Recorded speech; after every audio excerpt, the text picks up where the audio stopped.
Oke, bersyukur sekali pada malam hari ini kita berkumpul kembali ya di acara Inakes kita ya dengan malam ini speaker kita ya dengan Dr. Livi ya. Jadi Dr. Livi juga udah standby ya tanpa memperpanjang waktu ya karena tadi sudah sedikit terlambat ya. Jadi saya langsung bacain aja profil beliau ya. Nah, Dr. Livi adalah lulusan kedokteran umum ya di Fakultas Trisakti Jakarta ya. Kemudian beliau juga lulusan Ilmu Kesehatan Anak di Fakultas Universitas Sriwijaya Palembang. Kemudian beliau juga lulusan Magister Kesehatan di Universitas Sriwijaya Palembang.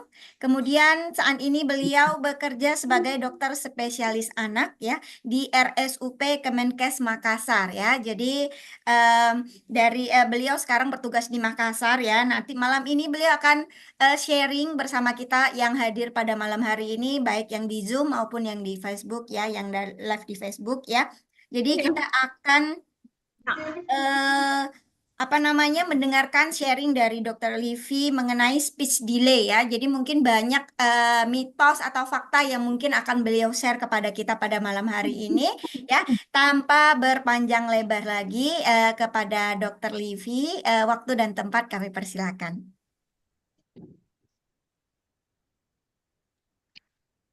Oke, baik. Terima kasih. Suara saya terdengar jelas nggak ya? Terdengar, Dokter? Baik, Jelas, baik. Dokter? Iya. Baik, terima kasih kepada Lydia dan kepada panitia yang sudah memberikan saya waktu untuk sharing bersama dengan teman-teman yang ada di Zoom malam ini.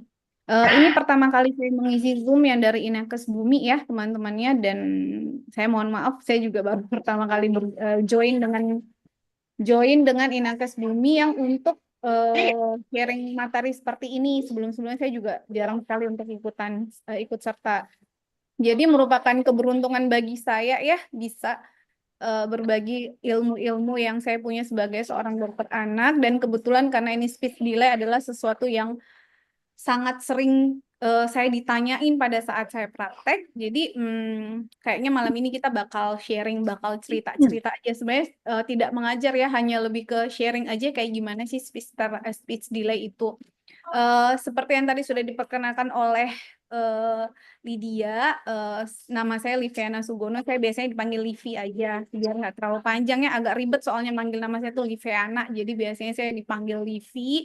Beberapa juga kalau sudah dekat dengan saya biasanya dipanggil Baby. Tapi itu untuk yang orang-orang tertentu yang udah kenal dengan saya udah cukup lama, mereka pasti tahu nama panggilan rumah saya adalah Baby. Tapi formalnya adalah Livi, kayak gitu. Untuk mempersingkat waktu, saya coba share screen dulu ya.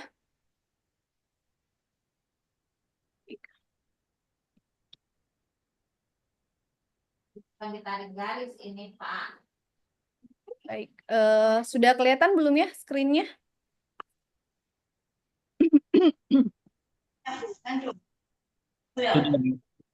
Sudah, Dokter? Sudah ya, saya fullkan dulu coba ya.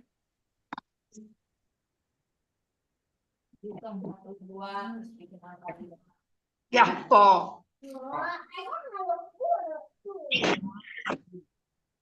Kết quả cái đấy lại rồi.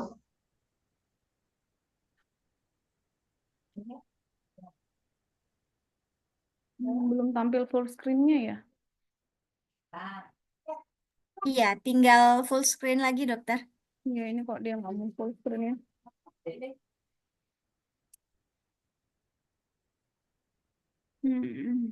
Tadi dicoba bisa, kok sekarang nggak bisa full screen ya. Sorry. Oke, sebentar. Saya coba juga ya, Dokter ya, sebentar ya. Atau F10 dok. Oke, FNF10 ya.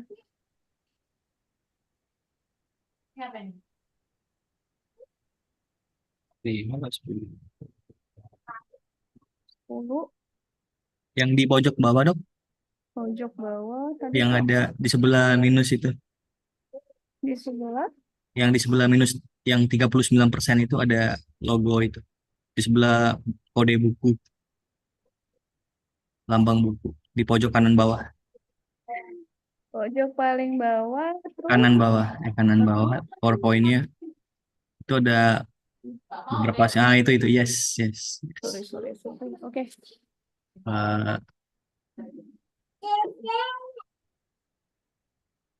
Mungkin saya panik kali ya. Oke, kita punya slide lumayan banyak ya, tapi kayaknya Livi nggak yang lama-lama banget juga, karena lebih enak nanti kalau kita saling sharing aja apa yang mau ditanya, karena kayaknya kalau teori cukup banyak juga asumsi-asumsi yang beredar, cukup banyak juga teori-teori untuk space delay ini. Untuk yang malam ini kita sharingnya soal stimulasi, tepatnya ini dari sudut pandang spesialis anak yang khusus bagian saraf atau neurologi ya. Kebetulan bukan senior sih, satu idai kami Dr. Arifianto, yang biasanya kalau yang orang-orang Jakarta pasti kenal beliau. Ini adalah salah satu slide beliau yang Livi sadur, yang Livi edit sedikit supaya tidak terlalu panjang dan bisa saya pakai malam ini untuk sharing. Speech deal ini, kenapa malam ini aku mengambil yang ini lebih tepatnya karena banyak sekali pertanyaan-pertanyaan yang baik di luar dari praktek maupun sehari-hari kita. 4 pertanyaan ini terbanyak sebenarnya. Sudah umur 1 tahun tapi belum bisa bilang papa atau mama. Normal nggak sih dok? Anak saya tuh udah umur 1 tahun dok, tapi kok bilang papa mama itu belum bisa, cuman pa atau mama nggak jelas kayak gitu ya. Jadi tidak bisa membentuk satu kata berarti. Anak aku kalau dipanggil kok nggak noleh-noleh dok ya, autis nggak ya kayak gitu ya? Atau boleh nggak sih dok, ini pertanyaan paling banyak nih di kota-kota besar ya terutama ya. Dok, bisa nggak anak saya itu dua-duanya itu langsung dualisme language kayak gitu ya? Di rumah itu kadang belajarnya bahasa Mandarin sama nenek kakeknya, tapi nanti dengan kami bahasa Inggris, terus nanti dengan pengasuhnya bahasa Jawa kayak gitu. Boleh nggak sih dok campur-campur kayak gitu? Anaknya nanti sulit nggak untuk jadi bisa ngomong lancar? Atau ada juga nih mitosnya, itu bapaknya dulu tuh dok terlambat bicara juga nih kayak anaknya. Jadi anaknya dibiarin aja nih, kan bapaknya juga dulu kayak gitu. Nah ini yang pertanyaan yang common banget ya aku dapetin pada saat lagi praktek atau sekedar yang ditanya sama orang-orang yang kenal dengan saya gitu. Nah, yang akan dibahas memahami bicara, berbahasa dan berkomunikasi, kemampuan bicara normal pada anak, keterlambatan bicara seperti apa, dan mencegah serta mengatasi terjadinya speech delay. Teman-teman nanti kalau suara aku kecepatan atau tidak jelas langsung di-cut aja ya. Cilidia nanti coba di-cut aja kalau memang nggak kedengeran atau tiba-tiba hilang atau suaranya atau ada apa-apa nanti langsung di-cut aja atau minta tolong panitia yang lainnya ya kalau misalkan. Baik, dok. Ya, makasih. Nah, kemampuan berbicara itu adalah bagian dari perkembangan seorang anak. Jadi perkembangan anak itu sendiri itu ada 4 bidang sebenarnya ya. Motorik halus, motorik kasar, bahasa, dan interaksi sosial. Nah, gimana sih kita supaya bisa kemampuan berbicara pada anak itu oke gitu ya. Kita perlu bangun tuh stimulasi secara dini. Semua orang tua wajib tahu ya bahwa bagaimana sih caranya kita menstimulasi perkembangan anak kita. Kita harus kenal nih, anak kita ini termasuk speech delay, terlambat bicara, speech delay apa speech disorder ya, atau memang ada kelainan yang lainnya bukan hanya di ranah berbicaranya. Nah, terapinya seperti apa? Tidak boleh terlambat. Jadi, gimana caranya kita menstimulate anak kita untuk speech secara sesuai dengan ranah umurnya, terus kita kenali kalau terjadi keterlambatan, kemudian kita terapi segera. Jadi tidak boleh ada istilah menunggu dulu. Bapaknya dulu juga kayak gitu kok dok, nggak apa-apa 4 tahun sudah bisa ngomong, 4 tahun itu sudah yang telat banget. Jadi ini fungsinya harus benar-benar intervensi secara langsung, cepat dan tepat. Nah, karena berbicara itu adalah bagian perkembangan dari anak. Jadi perkembangannya secara umum seperti tadi saya bilang ada empat ranah yang harus dipenuhi. Motorik kasar misalkan dia berlari, berjalan, motorik halus misalkan dia pegang sendok, pakai baju, pakai celana sendiri, bahasa yang akan kita bahas malam ini, dan personal sosial, bagaimana dia berinteraksi dengan orang-orang di sekitarnya. Jadi tidak hanya bahasa saja yang harus normal, tapi keempat segmen perkembangan anak ini benar-benar harus semuanya dalam ranah yang normal. Nah, speech delay itu bukan diagnostik ya teman-temannya, itu benar-benar hanya suatu terjemahan aja, speech delay terlambat bicara. Tapi itu bukan diagnostik. Itu hanya tanda aja. Kira-kira terlambat bicaranya anak saya ini dikarenakan apa ya? Jadi kita harus tahu dulu nih terlambat bicaranya karena apa, baru kita bisa jalan ke terapi. Jadi bukan penyakit ya, speech delay ini bukan. Dia hanya sebagai tanda saja. Jadi kalau kita bilang demam itu penyakit dok, bukan, dia sebagai tanda aja, demam sebagai tanda, bisa menjadi demam berdarah, bisa menjadi malaria, bisa menjadi tifus. Nah, terlambat bicara ini bisa menjadi apa? Bisa menjadi autis, bisa menjadi kelainan di organ mulutnya atau organ untuk berbicaranya, bisa jadi ternyata dia speech delay-nya itu terlambat bicaranya, ternyata dia tuli, misalkan seperti. Jadi dia itu bukan diagnostik, dia hanya sebagai gejala awal aja. Apa sih bedanya antara kita berbicara, antara bahasa dan komunikasi? Nah, untuk bicara itu sendiri kita hanya speech itu artinya kita mengeluarkan bunyi dan kata, artikulasinya, ada voice-nya dan ada fluensinya. Jadi ada suaranya dan ada kelancarannya. Tanpa kita tahu itu meaning-nya ada atau tidak. Kalau language itu adalah kata-katanya. Contohnya, menulis dan membaca itu adalah language. Jadi dia mengekspresikan gagasan atau ide dari seseorang melalui bicaranya dia. Komunikasi harus minimal 2 orang yang berinteraksi. Jadi di antara 3 ini kita harus bisa membedakan. Ini Liv ini lagi bicara, atau lagi berbahasa, atau lagi berkomunikasi. Kayak gitu. Nah, kita masuk ke dalam, misalkan ini kita harus bedakan secara jelas, secara tepat, supaya kita bisa tahu ini sebenarnya kelainannya ada di mana, di speech-nya kah, atau di language-nya kan, atau di komunikasinya. Karena ini nanti menentukan kita terapinya seperti apa. Nah, apa sih bedanya nih? Bicara atau berbicara itu adalah produksi dari verbal production of language. Ini artinya kita mengeluarkan aja, kita belum tahu meaning-nya apa nih. Kita hanya berbicara saja. Gagasannya tidak ada. Tapi begitu kita masuk ke language, berbahasa, itu adalah konsepnya, processing dari suatu komunikasi, mulai terciptalah ide dan gagasan di dalam situ. Nah, bahasa sendiri dibagi menjadi 2, reseptif itu kita memahami, ekspresif itu kita menyampaikan. Jadi terkadang anak-anak itu dia understand, dia mengerti. Kamu mengerti apa yang mami bilang? Dia mengerti, iya. Tapi coba dikeluarin, dia nggak ngerti, dia nggak bisa mengekspresikan kayak gitu. Apa sih sebenarnya? Karena pengolahannya itu belum diajarin, bisa jadi kita tidak mengajarin anak kita untuk ekspresifkan bagaimana keluar, atau memang kemampuannya untuk menyampaikan informasi, ide-ide yang dia punya itu tidak bisa. Nah, ini yang mau kita bedakan semuanya ya, antara ini, karena ini menjadi landasan kita bagaimana kita menentukan satu diagnostik dan memberikan terapi secepat mungkin. Nah, komunikasi sendiri ada 2, ada yang nonverbal dan yang verbal. Nonverbal itu tidak pakai bahasa lisan dan berbicara. Nonverbal itu seperti apa ya? Kalau nonverbal kita tidak menggunakan bahasa ya, kita tidak berbicara. Seperti kita membaca, berkomunikasi. Tapi kalau verbal kita berbicara menggunakan bahasa, dibagi menjadi 2 tadi. Reseptif, kemampuan memahami bahasa orang lain, dan kemampuan ekspresif, kemampuan berbicara dan berbahasa lewat suaranya. Kebanyakan anak-anak ini dia memahami, reseptifnya tuh bermain. Dia paham nih, kita suruh ambil sapu nak, dia ambil.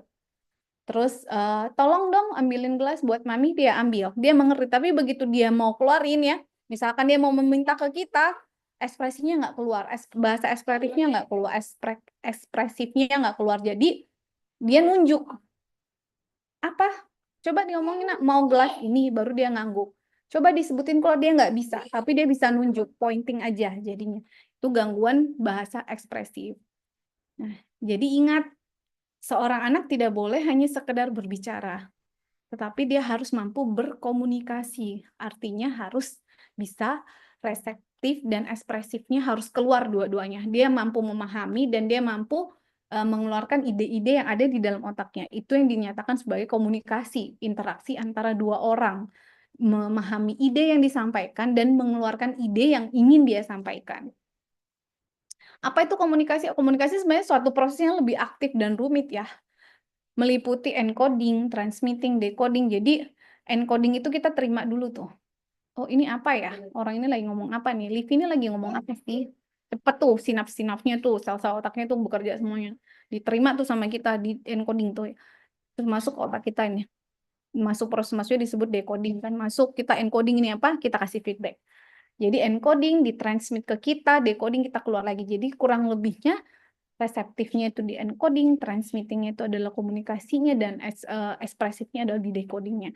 Lebih rumit sebenarnya berkomunikasi ini, tapi intinya adalah interaksi antara bahasa respektif dan ekspresifnya tadi, itulah maksudnya dari berkomunikasi.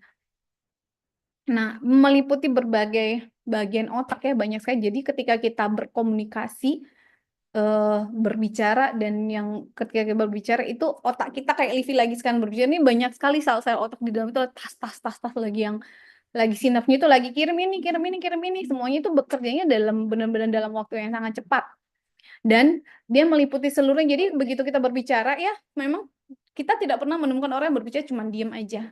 Jadi gini, enggak, kita akan menemukan orang itu yang berbicara, dia menggunakan tangannya akan bergerak begitu ya, seluruh tubuhnya ikut bergerak, terus intonasinya akan naik turun itu ada gitu ya. Jadi itu adalah proses berbicara dan itu semuanya cukup kompleks kayak gitu. Jadi itu semua diatur di area-area otaknya kita. Nah, berbicara adalah dia meliputi berbagai bagian otak. Dia meliputi ekspresi, wajah, suara, gerakan tubuh itu akan keluar semua ketika kita berbicara. Jadi ketika kita sebagai orang tua kita berbicara dengan anak kita itu kita wajib berekspresi, kita wajib berintonasi. Jadi misalkan tolong ambilin mami sapu itu. Atau kita bukan kalimat perintah lah, misalkan kita lagi minta tolong, kita mau bertanya, tadi di sekolah Koko habis ngapain ya? Ada intonasi bertanya. Jadi dia mengerti kayak gitu. Oh, mami ini lagi bertanya. Kayak gitu loh. Atau misalkan kita lagi marah, intonasi kita dinaikkan atau sebagai larangan, jangan lakukan itu. Jadi intonasi kita akan naik disertai dengan gerakan tubuh kita. Jadi begitu kita mengajarkan anak kita untuk berbicara, kita itu menggunakan seluruh ekspresi dari tubuh kita juga. Kayak gitu. Jadi intonasi itu akan masuk ke dalam, seluruh ekspresi, intonasi, dan bentuk suara itu akan masuk ke dalam konteks kata dan kalimat. Jadi itu pusat bicara itu memang sangat berdekatan dengan mata, pendengaran, sensoris, memorinya kita. Jadi ketika kita mau mengenalkan satu objek, kita wajib banget gimana sih caranya anak kita tuh mengenali barang itu dari segi warnanya, bentuknya, baunya, kayak gitu ya. Dan tentu saja handphone tidak mengajarkan ini, TV tidak mengajarkan ini, karena itu adalah interaksi satu arah. Anak kita ketika nonton TV, ketika nonton handphone, itu semuanya komunikasi satu arah. Dia hanya reseptif aja. Dia terima aja nih. Dia nggak bisa keluarin, karena nggak ada yang ngajarin ke dianya gimana cara ekspresifnya. Dia nggak bisa. Jadi cuman serap aja, dan otak anak itu sampai usia 6 tahun, golden age-nya itu kan sampai usia 6 tahun, itu kayak spons. Kita ngomong apa dia akan terima. TV ngomong apa, handphone ngomong, dia akan terima semuanya. Jadi jangan heran ya ketika anak-anak nonton gawai atau handphone atau nonton TV kebanyakan yang berbahasa Inggris misalnya kayak gitu, atau Malaysia, mereka akan pinter menggunakan bahasa itu Pak nanti, karena mereka menyerapnya banyak sekali kayak itu. Ketika dia diajarin dengan baik, TV atau handphone itu akan memberikan dampak yang oke. Tapi kalau kita itu benar-benar hanya memberikan gadget itu gitu ya, jadi benar-benar hanya nyerap aja nih, nggak ada yang ngajarin dia terima, nggak ada yang ngajarin dia untuk ngeluarin kayak gitu. Itu yang tidak ada di jadi nggak bisa kita sebut sebagai komunikasi, karena komunikasi sendiri itu adalah interaksi antara dua orang.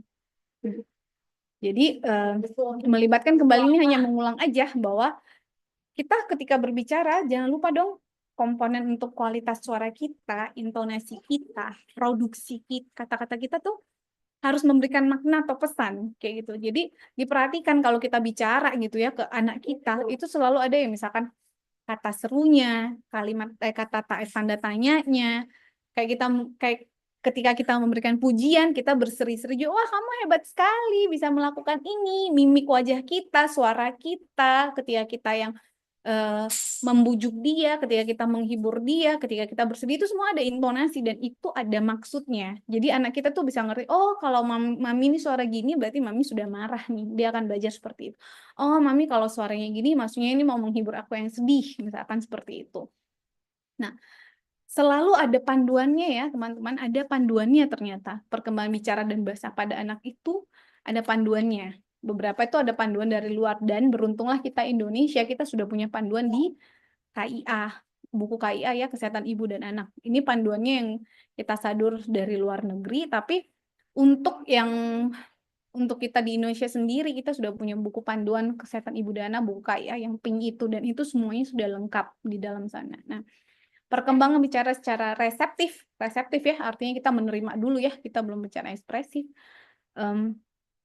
Yang kayak gini nih, ini slide dari guru saya, dari Dr. Setio Andreastuti. Beliau adalah seorang dokter anak, konsultan neurologi anak. Jadi beliau mengajarkan bahwa diperhatikan anak kita sebenarnya. Setiap bulan itu anak kita tuh ada maksudnya kayak gitu loh. Cuman terkadang kita nih orang tua yang sering denial atau sering kita tidak memperhatikan hal-hal yang seperti itu kayak gitu loh. Jadi misalkan nih pada saat dia umurnya sudah 9 bulan, dia sudah bisa mengerti tuh, walaupun kita pikir di 9 bulan kan kadang-kadang dia lagi makan, nggak boleh nono ya, nono gitu sudah tangan kita, dia sudah mengerti, oh maksudnya ini tidak boleh, misalkan. Paling rendah deh usia 3 bulan, dia sudah bisa senyum sama kita. Jadi sudah merupakan red flags atau warning bagi kita ketika anak kita usia 3 sampai 5 bulan, dia tidak pernah tersenyum. Itu berarti ada sesuatu gitu. Biasa anak kecil kan kalau kita ganggu-gangguin senyum gitu ya, ketawa gitu ya. Nah, kenapa di 3 bulan? Karena itu bersinggungan dengan kemampuannya melihat kayak gitu loh. Itu juga kenapa pada saat 3 bulan dia sudah harus bisa senyum sosial, karena pada saat 3 bulan dia sudah mulai penglihatan itu sudah mulai kelihatan. Oh, ini mama aku, ini nenek aku. Dia sudah bisa melihat bayang. Jadi ketika kita senyum, dia akan membalas senyum. Karena dia bisa melihat event itu baru yang hitam putih ya, kira-kira gambarnya warnanya itu belum colorful dia, tapi dia sudah bisa melihat, oh ini ibu aku lagi senyum nih, mimik wajahnya ada nih. Jadi jangan mentang-mentang bayi kita tuh masih bayi gitu ya, kita tuh nggak pernah senyum ke dia, nggak pernah main-main sama dia kayak gitu. Itu bayi itu bisa memahami seluruhnya, karena ternyata perkembangan bicara itu sudah dimulai dari lahir, dari bayi kayak gitu ya. Nah ini kira-kira perkembangan yang ini untuk ekspresifnya. Nah jadi ketika anak kita itu sering ya, kalau orang random, ih anaknya cerewet sekali ya, lucu ya, ini banget ya, banyak banget ya suaranya, dia babbling, bla bla bla bla bla. Sering kan anak bayi kita denger yang ngoceh-ngoceh sendiri ya, itu babbling. Atau misalnya kita ngomong, adek mau mimi susu ya, terus dia gitu. Nah dia sudah memberi respon, artinya di situ kita sudah bisa menilai bahwa anak kita itu sudah memberikan interaksi dua arah ke kita dengan memberikan respon seperti itu. Kayak gitu. Yang pertama, yang kedua kita sudah bisa memastikan bahwa oh telinga anak saya pendengarannya ini oke. Karena begitu kita memberikan dia satu reaksi, memberikan dia satu kata atau kalimat, dia akan memberikan reaksi kayak gitu loh. Nah, jadi ini semua adalah perkembangan bicara secara ekspresif. Tidak perlu kita ingat-ingat atau apa, nggak usah, cukup kalian Google aja, Google juga sudah keluar kayak gitu. Atau yang paling enak ya pakai buku KIA, itu semuanya sudah ada di dalam. Nah kayak gini kira-kira kalau udah 1 tahun ke atas dia sudah pasti di kalimat misalkan seperti itu. Nah ini untuk yang interaksi sosial, ini penting. Begitu dia usianya 3 bulan, dia begitu kita gendong, anak kita yang paling cepat melihatnya, dia itu melihat ke kita kayak gitu loh. Terus kalau kita kelitik-kelitikin, dia ketawa sambil melihat ke kita kayak gitu loh.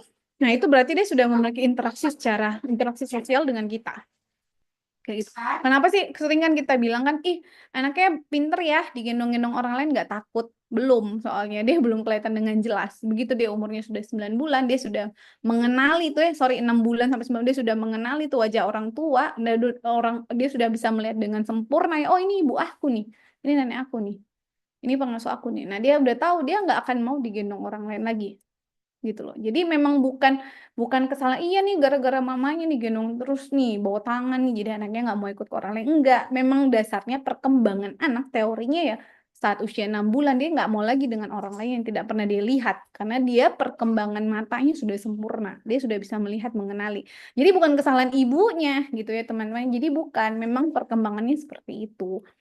Nah red flags-nya apa, warning-nya apa? Usia 12 tahun, 1 tahun dia nggak bisa sama sekali babbling, gak ada sama sekali, dia diem aja, nggak jelas, dia nggak bisa nunjuk sama sekali, nggak bisa pointing sama sekali. Usia 3 tahun dia nggak bisa ikut kata perintah, jadi kita suruh apa dia nggak mau gitu. Atau kalau kita panggil dia cuman ngangguk-ngangguk aja atau dia diem aja gitu. Jadi ini adalah refleksnya, warningnya semua. Jadi paling cepat itu usia 18 bulan, dia mestinya sudah bisa mengikuti perintah satu arah. Dan nanti misalkan tutup pintu, dia sudah ngerti mestinya 18 bulan ya, paling lama ya. Ini adalah maksimal age-nya, dia harus bisa. Gitu. Nah, jadi orang tua sebenarnya kita sebagai parents, kita harus tahu sebenarnya perkembangannya anak itu normalnya seperti apa gitu. Jadi begitu kita sudah tahu tahap-tahap perkembangan ini secara garis besar ya, di titik-titiknya dia yang misalkan 3 bulan, 6 bulan, 9 bulan kita sudah tahu perkembangannya, kita juga akhirnya paham untuk menstimulasinya bagaimana. begitu loh. Dan kembali lagi saya tetap mempromosikan ya buku KIA ini bukan punya siapa-siapa, kita punyanya Indonesia, punyanya pemerintah, kesehatan ibu dan anak, dan itu sudah include semuanya dan itu gratis teman-teman di Puskesmas ya. Jadi tidak mestinya setiap ibu yang lahiran akan mendapatkan buku ini. Nah, apa sih, gimana sih upaya stimulasinya kita? Nah, ini yang ada di dalam bukunya ya, teman-teman. Nanti boleh dilihat ataupun ada di sini yang punya bayi di bawah 5 tahun. Ayo patokannya sampai 36 bulan ya, 36 bulan itu berarti 5 tahun ya berarti ya. Jadi bisa sampai 60 bulan malah ini, sampai 5 tahun. Buku KIA ini ada di mana-mana dan memang produksinya itu dari pemerintah dan tidak berbayar ya. Jadi silakan cari aja. Di dalam saya aja sebagai dokter anak saya pakai buku ini. Tidak ribet, bahkan bisa kita di dalamnya sudah ada checklist-checklistnya. Bisa kita pakai untuk anak kita sampai usianya 5 tahun. Nih, bahkan cara membersihkan gigi bayi, cara membersihkan tali pusat, semuanya ada. Nah, bagaimana contohnya ya di dalam buku itu contohnya. Gimana sih kalau kita mau menstimulasi bayi kita yang baru lahir ya, gitu ya. Misalkan nih. Jadi selalu ada. Jadi memang ya kita kadang-kadang mainan-mainan anak itu pun semuanya itu mengikuti tahap perkembangan anak rupanya. Begitu kita mengenalkan bunyi, suara, dan nyanyian, kenapa kita harus menggantung benda-benda yang berwarna dan berbunyi, kayaknya gantungan anak bayi ya di tempat tidurnya, kok dia harus warna-warni kayak gitu ya, kok harus yang bunyi, ternyata tuh ada maksudnya semua untuk menstimulasi penglihatan dan pendengarannya anak yang lagi berkembang di 3 bulan pertamanya, kayak gitu loh. Terus kalau kita jangan lupa untuk gulingkan kanan kiri gitu ya, dan stimulasi ini semuanya ada di dalam buku KIA. Nih, stimulasi itu tadi stimulasi. Nah, ini stimulasi bahasanya gimana caranya kayak gitu ya. Gimana kita memperkenalkan suara-suaranya kayak gitu ya. Terus ini untuk 3 sampai 6 bulan. Saya nggak berlama-lama di stimulasi ini ya, teman-temannya. Ini adalah satu teori aja, tapi untuk kita coba ingat-ingat kayak anak saya udah umur 5 tahun dan 3 tahun, saya reminding nih yang kemarin-kemarin. Oh, ternyata memang ini yang saya lakukan ketika anak saya umur 3 sampai 6 bulan. Ya ini, memang anak saya tuh melakukan hal ini kayak gitu. Ketika dia umur 6 bulan, sudah bisa tengkrok sendiri, dia suka banget tuh guling-guling dari ujung satu ke ujung yang lain kayak gitu ya. Dan itu adalah ternyata itu adalah salah satu bentuk stimulasi yang memang sering kita lakukan tanpa kita tahu ternyata itu ada teorinya gitu. Nah, jadi anak itu dari usia 4 sampai 6 bulan pun kita sudah bisa bacakan buku. Jadi teman-teman jangan lupa ya, benar-benar membacakan buku itu adalah stimulasi tercepat. Stimulasi tercepat karena anak saya pakai dua-duanya, saya pakai ceritain buku gitu. Buku apa aja teman-teman. Jadi nggak perlu yang harus dokter Livi bukunya buku apa ya, terserah. Buku mau kita pakai buku bobo, mau kita pakai buku apa, yang penting kita membicarakan. Cuman memang teorinya adalah sebisa mungkin gambarnya yang gede-gede, yang berwarna gitu. Jadi anak kita tuh lebih excited untuk menerima itu. Bacakan buku gitu ya dengan berbagai intonasi. Jadi kita tuh, jadi kayak contohnya kayak aku setiap malam tuh kayak mendongeng jadinya dengan yang intonasi naik turun. Ada misalkan hujan menggelegar di mana-mana, dur dur dur dur. Jadi anak kita tuh happy, oh kayak gitu ya. Jadi begitu kita bacain buku, nggak perlu lama-lama teman-teman, sparing aja setiap malam gitu ya, 5 sampai 10 menit. Beli buku nggak usah banyak, itu berulang-ulang pun anak itu udah happy banget. Anak saya yang kecil yang nomor 2 ya, bukunya tuh berulang-ulang itu selama 2 minggu. Dia happy banget pulang buku itu terus. Buku apa? Dino cuci tangan. Bayangkan, cuman itu aja setiap malam minta dibacain, mami ini. Dan itu lama-lama dia menghafal ternyata. Mami, kalau cuci tangan itu seperti ini, kayak ini buku. Padahal saya nggak pernah ngajarin. Gitu. Itu cuman yang kayak, kadang kita berpikir ya, maksudnya, ya aku ini ceritain kayak gini nih, kayak orang bego, anakku ngerti nggak sih? Tapi ternyata tuh benar-benar memberi dampak yang sangat bagus gitu loh maksudnya. Nah, ini contohnya yang di dalam buku KIA ya. Nanti teman-teman boleh minta di Puskesmas yang terbaru, malah sudah ada buku KIA untuk yang bayi berat badan lahir rendah. Nah, ini stimulasinya. Nah, bacakan dongeng terutama ya. Jangan lupa main cilukba itu termasuk salah satu stimulasi gitu ya. Jadi jangan pikir kita orang tua zaman dulu tuh main cilukba itu tidak ada artinya, mereka punya artinya. Yaitu begitu anak itu kita main cilukba, itu adalah salah satu stimulasi yang bisa kita nilai semuanya. Dia respon terhadap kita enggak, pendengarannya oke enggak, penglihatannya oke enggak, kita sudah bisa menilai semuanya dari permainan cilukba. Gitu ya. Ini yang umur 7 sampai 9 bulan. Sebut nama-nama di sekitar rumah ya setiap hari. Contohnya kita mau memperkenalkan apel. Apel, ini apel. Apel warnanya merah, bentuknya seperti ini. Nah, nanti dia bisa tuh lama-lama, mami itu apel. Begitu kita, bisa tuh ya anak-anak begitu dikupas, mami kata mami apelnya warna merah, kenapa apelnya warna putih sekarang? Ya karena sudah kita kupas misalkan. Itu nanti berkembang lagi, advance lagi tuh, naik lagi dia tingkat pemahamannya. Tapi begitu kita ini memperkenalkan satu barang, kita wajib bawa contohnya. Jadi jangan cuma bilang ambil sendok, dia nggak akan ngerti. Kak, ini ya sendoknya yang ini, garpu ini yang ini, agak tajam, hati-hati ya kalau dibawa. Even kita itu merasa bahwa sebenarnya kita ngerti atau tapi seperti yang aku tadi bilang, otak anak itu kayak spons, jadi dia masuk langsung. Cuman mungkin kita perlu menstimulasi untuk bahasa ekspresifnya bisa keluar. Ya. Mulai dari umur 9 bulan kita sudah bisa memperkenalkan susun-susun balok dan pegang pensil. Pegang pensil ini satu kerjaan yang lumayan berat ya buat aku sampai sekarang. Anakku yang nomor 2 juga lumayan untuk motorik halusnya. Jadi stimulasi itu dia akan berkembang di 4 ranah yang tadi. Kasar, halus, interaksi sosial, dan bahasa. Jadi sebisa mungkin ketika kita menstimulate anak kita, 4 ranah ini kena. 4-4-nya masuk. Kayak gitu. Nah, stimulasi ini dan pada saat usia 10 sampai 12 bulan pun kita sudah bisa mengajarkan anak kita beberapa kata larangan misalkan seperti itu. Dan ketika anak kita berusia 10 sampai 12 bulan dia sudah masuk ke dalam fase ini punya aku. Jadi ketika ini aku pengen ini, even itu berbahaya dia akan tetap kekeh. Pada saat itulah sentralnya untuk egosentrisnya mulai berjalan. Jadi harus kita arahkan sebenarnya ya. Jadi jangan ditentang tetapi kita arahkan.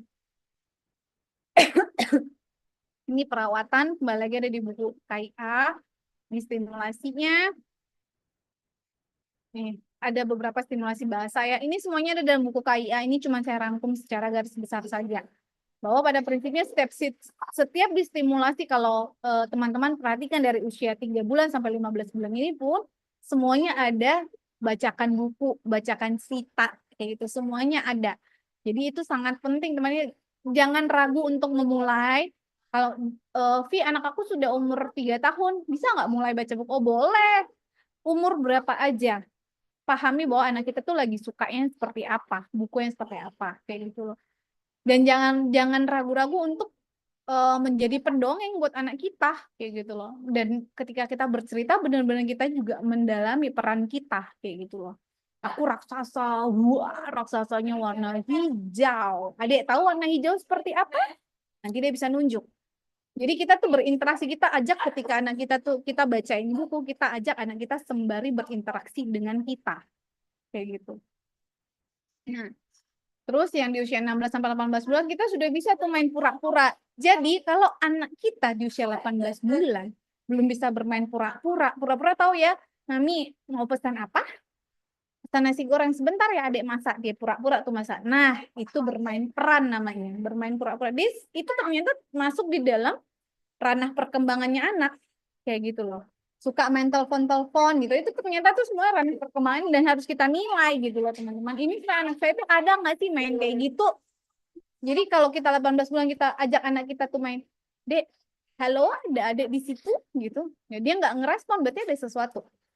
Mungkin dia nggak ngerti permainan itu. Kita ajarkan dulu tuh. Biasanya butuh waktu 1-2 kali kita ajarkan dia mengerti. Kalau dia sudah mulai berarti dia tidak mengalami keterlambatan. Misalkan seperti itu. Usia 18 bulan sudah mulai tuh kita kenal. Adik matanya mana? Mata yang mana? Oh matanya itu. Ada berapa dek matanya? Ada 2. 1, 2. Mata buat apa dek? Buat apa dek? Buat lihat. Coba ditutup bisa ngelihat nggak mami? Oh nggak bisa. Coba dia tutup. Oh nggak bisa. Jadi begitu kita ini gunakan seluruh yang ada di dalam tubuhnya kita, barang-barang yang ada dalam tubuhnya kita untuk mengajarkan anak kita, kayak gitu ya. Dan jangan dikoreksi teman-teman, jangan dikoreksi. Jadi misalkan dia salah gitu ya nggak apa-apa, Kayak anak saya pertama kali dia itu yang salah apa ya? Manggil mami. Manggil mami itu jadi mamu, momo. Aku nggak koreksi. Mami, aku tuh cuma bilang, iya dek, mami di sini. Aku nggak bilang, itu salah dek, enggak. Aku cuma bilang, iya dek, mami di sini. Aku nggak bilang, salah dek, kamu udah manggil mami. Manggilnya mami, enggak.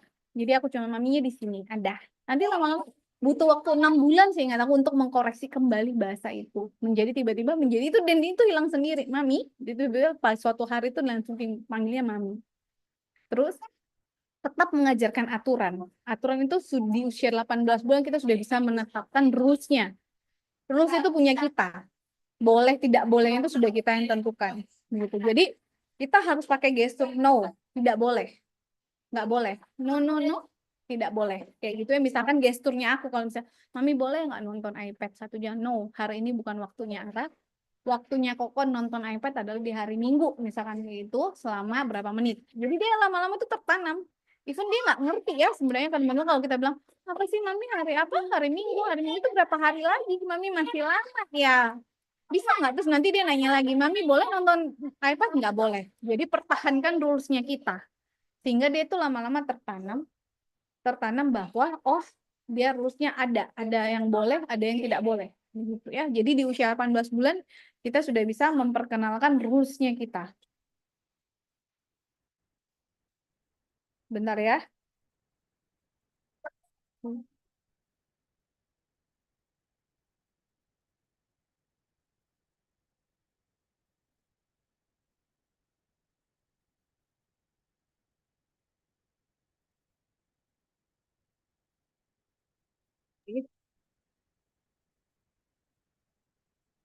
Oke, sambil kita menunggu ya Bapak Ibu ya. Nanti bagi yang punya pertanyaan boleh langsung di-chat di kolom komentar atau boleh di-chat ke bagian admin ya untuk nanti kita setelah sesi materi dari dokter nanti kita akan sesi tanya jawab. Oke, lanjut Dok.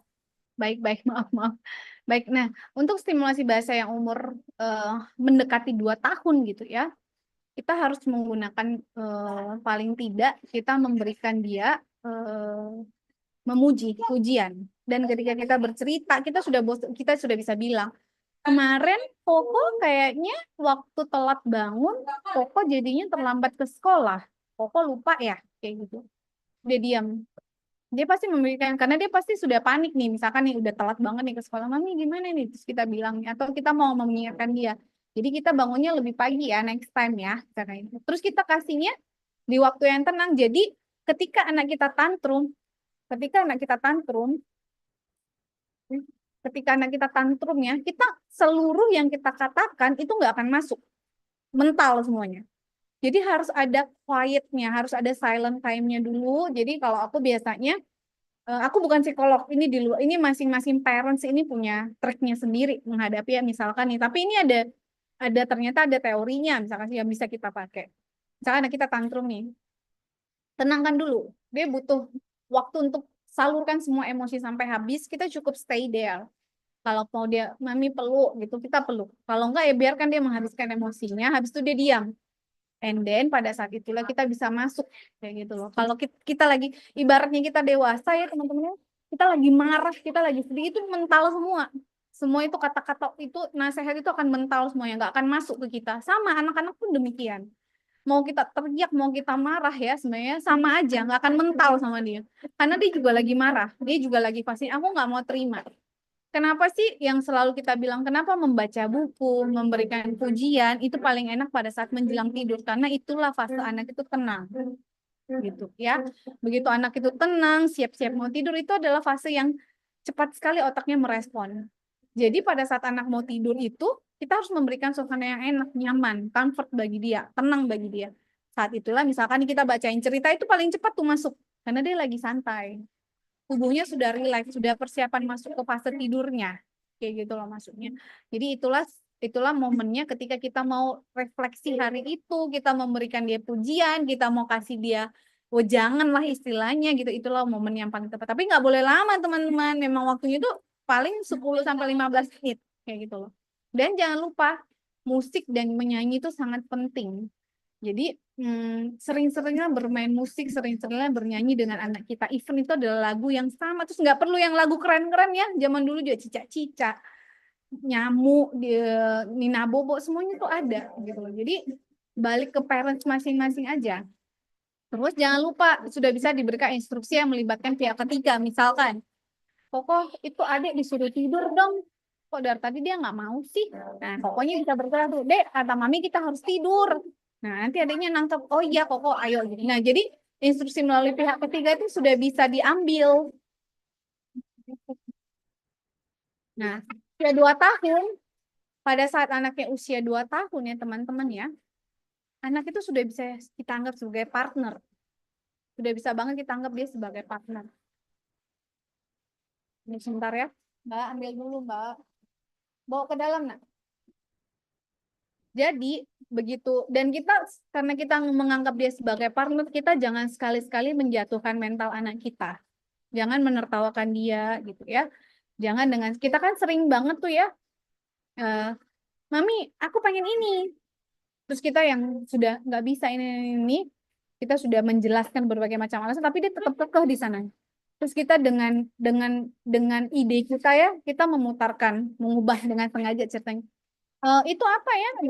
Ada bunyi ini tuh, terus anak kita terina. Itu nggak boleh. Dia nggak selesai. Dia tetap mendem keinginan dia.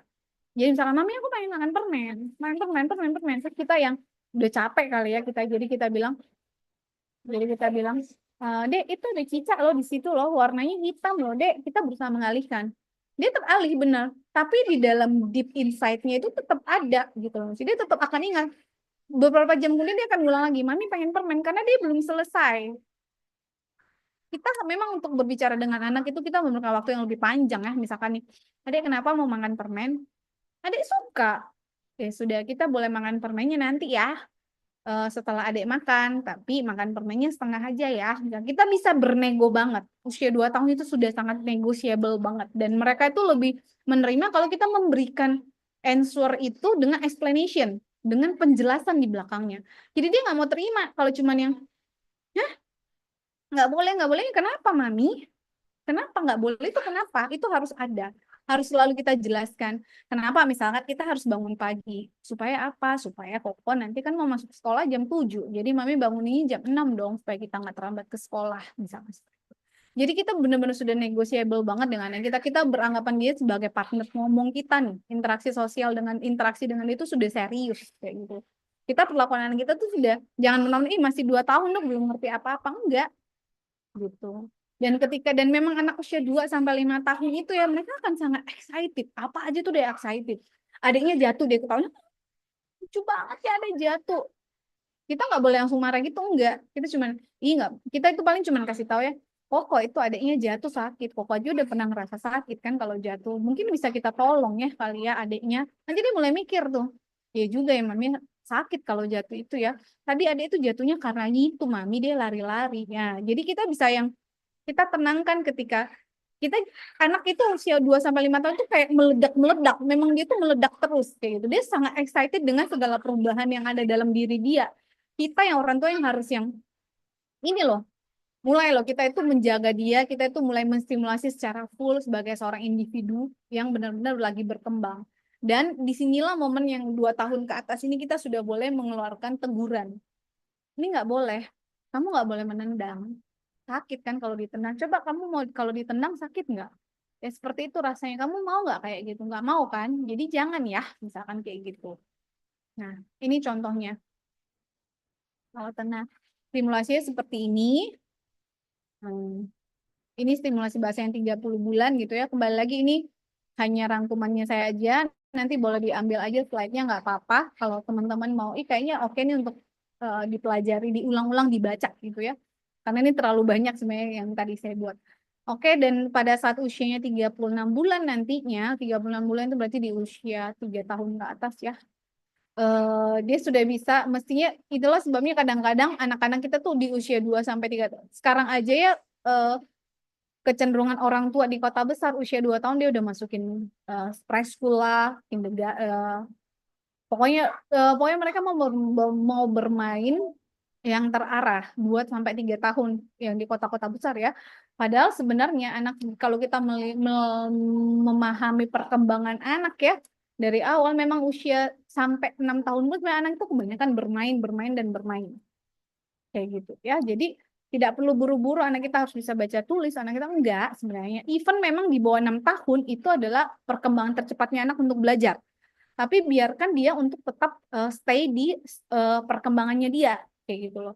Jadi kayak usia 36 bulan kita nggak perlu harus bisa baca tulis, tidak. Kita mulai aja perkenalkan permainan katanya, misalkan kualitas buku ceritanya mulai dinaikin misalkan ya, kita sudah boleh bercerita. Misalkan ada 12 sio pertama adalah misalkan ayam, nanti dia akan mulai mengingat. Besok-besok kita nanya, kok sio ketiga itu siapa ya kok ya? Kok mami lupa ya? Dia akan refresh. Oh, sio ketiga itu macan mami misalkan kayak gitu.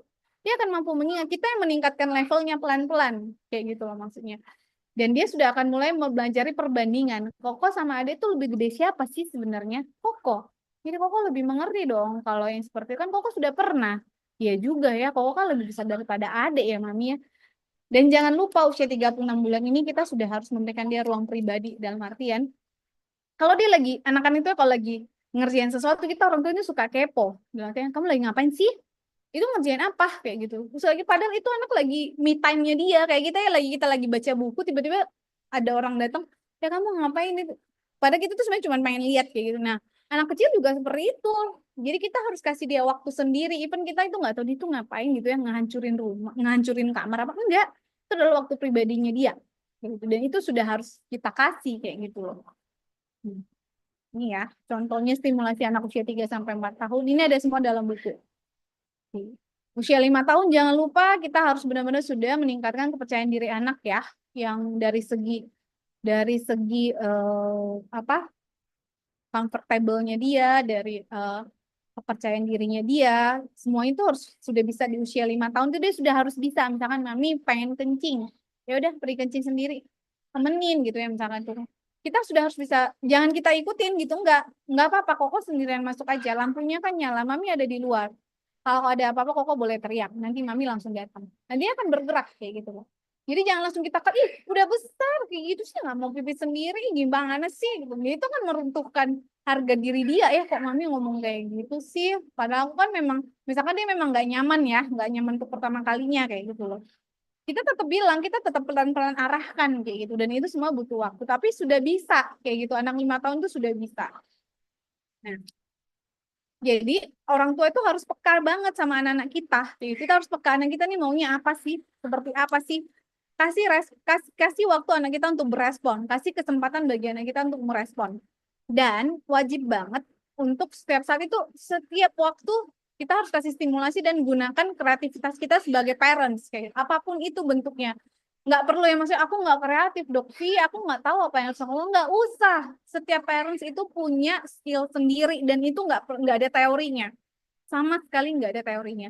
Jadi stylenya aku parenting ke anak aku, stylenya teman-teman parenting ke anak kalian itu benar-benar tidak ada teori yang pakem mati kayak gitu maksudnya. Harus ini, harus ABC, enggak ada sama. Bukan kali-kali, bukan perkalian yang 1 kali 2 adalah 2, enggak. Jadi kita punya style sendiri masing-masing kayak gitu. Jadi nggak usah, aku nggak pede, anak aku nggak ini, enggak. Bermain dengan anak kita, even itu adalah permainan yang sangat konyol gitu. Itu sudah termasuk menstimulasi. Jadi sediakanlah waktu teman-teman buat anak kita di rumah kayak gitu loh. Kita nggak perlu waktu yang sepanjang hari, enggak. Kita bikin waktunya berkualitas. Jadi tidak memungkiri ya, kita semuanya sekarang lagi sibuk kerja misalkan kayak gitu ya. Jadi kita tuh waktu berkualitasnya yang kita cari. Nggak perlu quantity yang banyak, kita perlunya quality kayak gitu. Nah, dan pahami tanda-tanda bahaya yang sudah tadi kita baca sama-sama kayak gitu loh. Jadi sudah bisa kita kenali apakah benar ini space delay, jadi bisa kita terapi. Hati-hati nih refleksnya bila anak tidak melirik ketika dipanggil pada usia 6 bulan, pada usia 10 bulan tidak respon waktu arah-arah dia nggak ngerespon.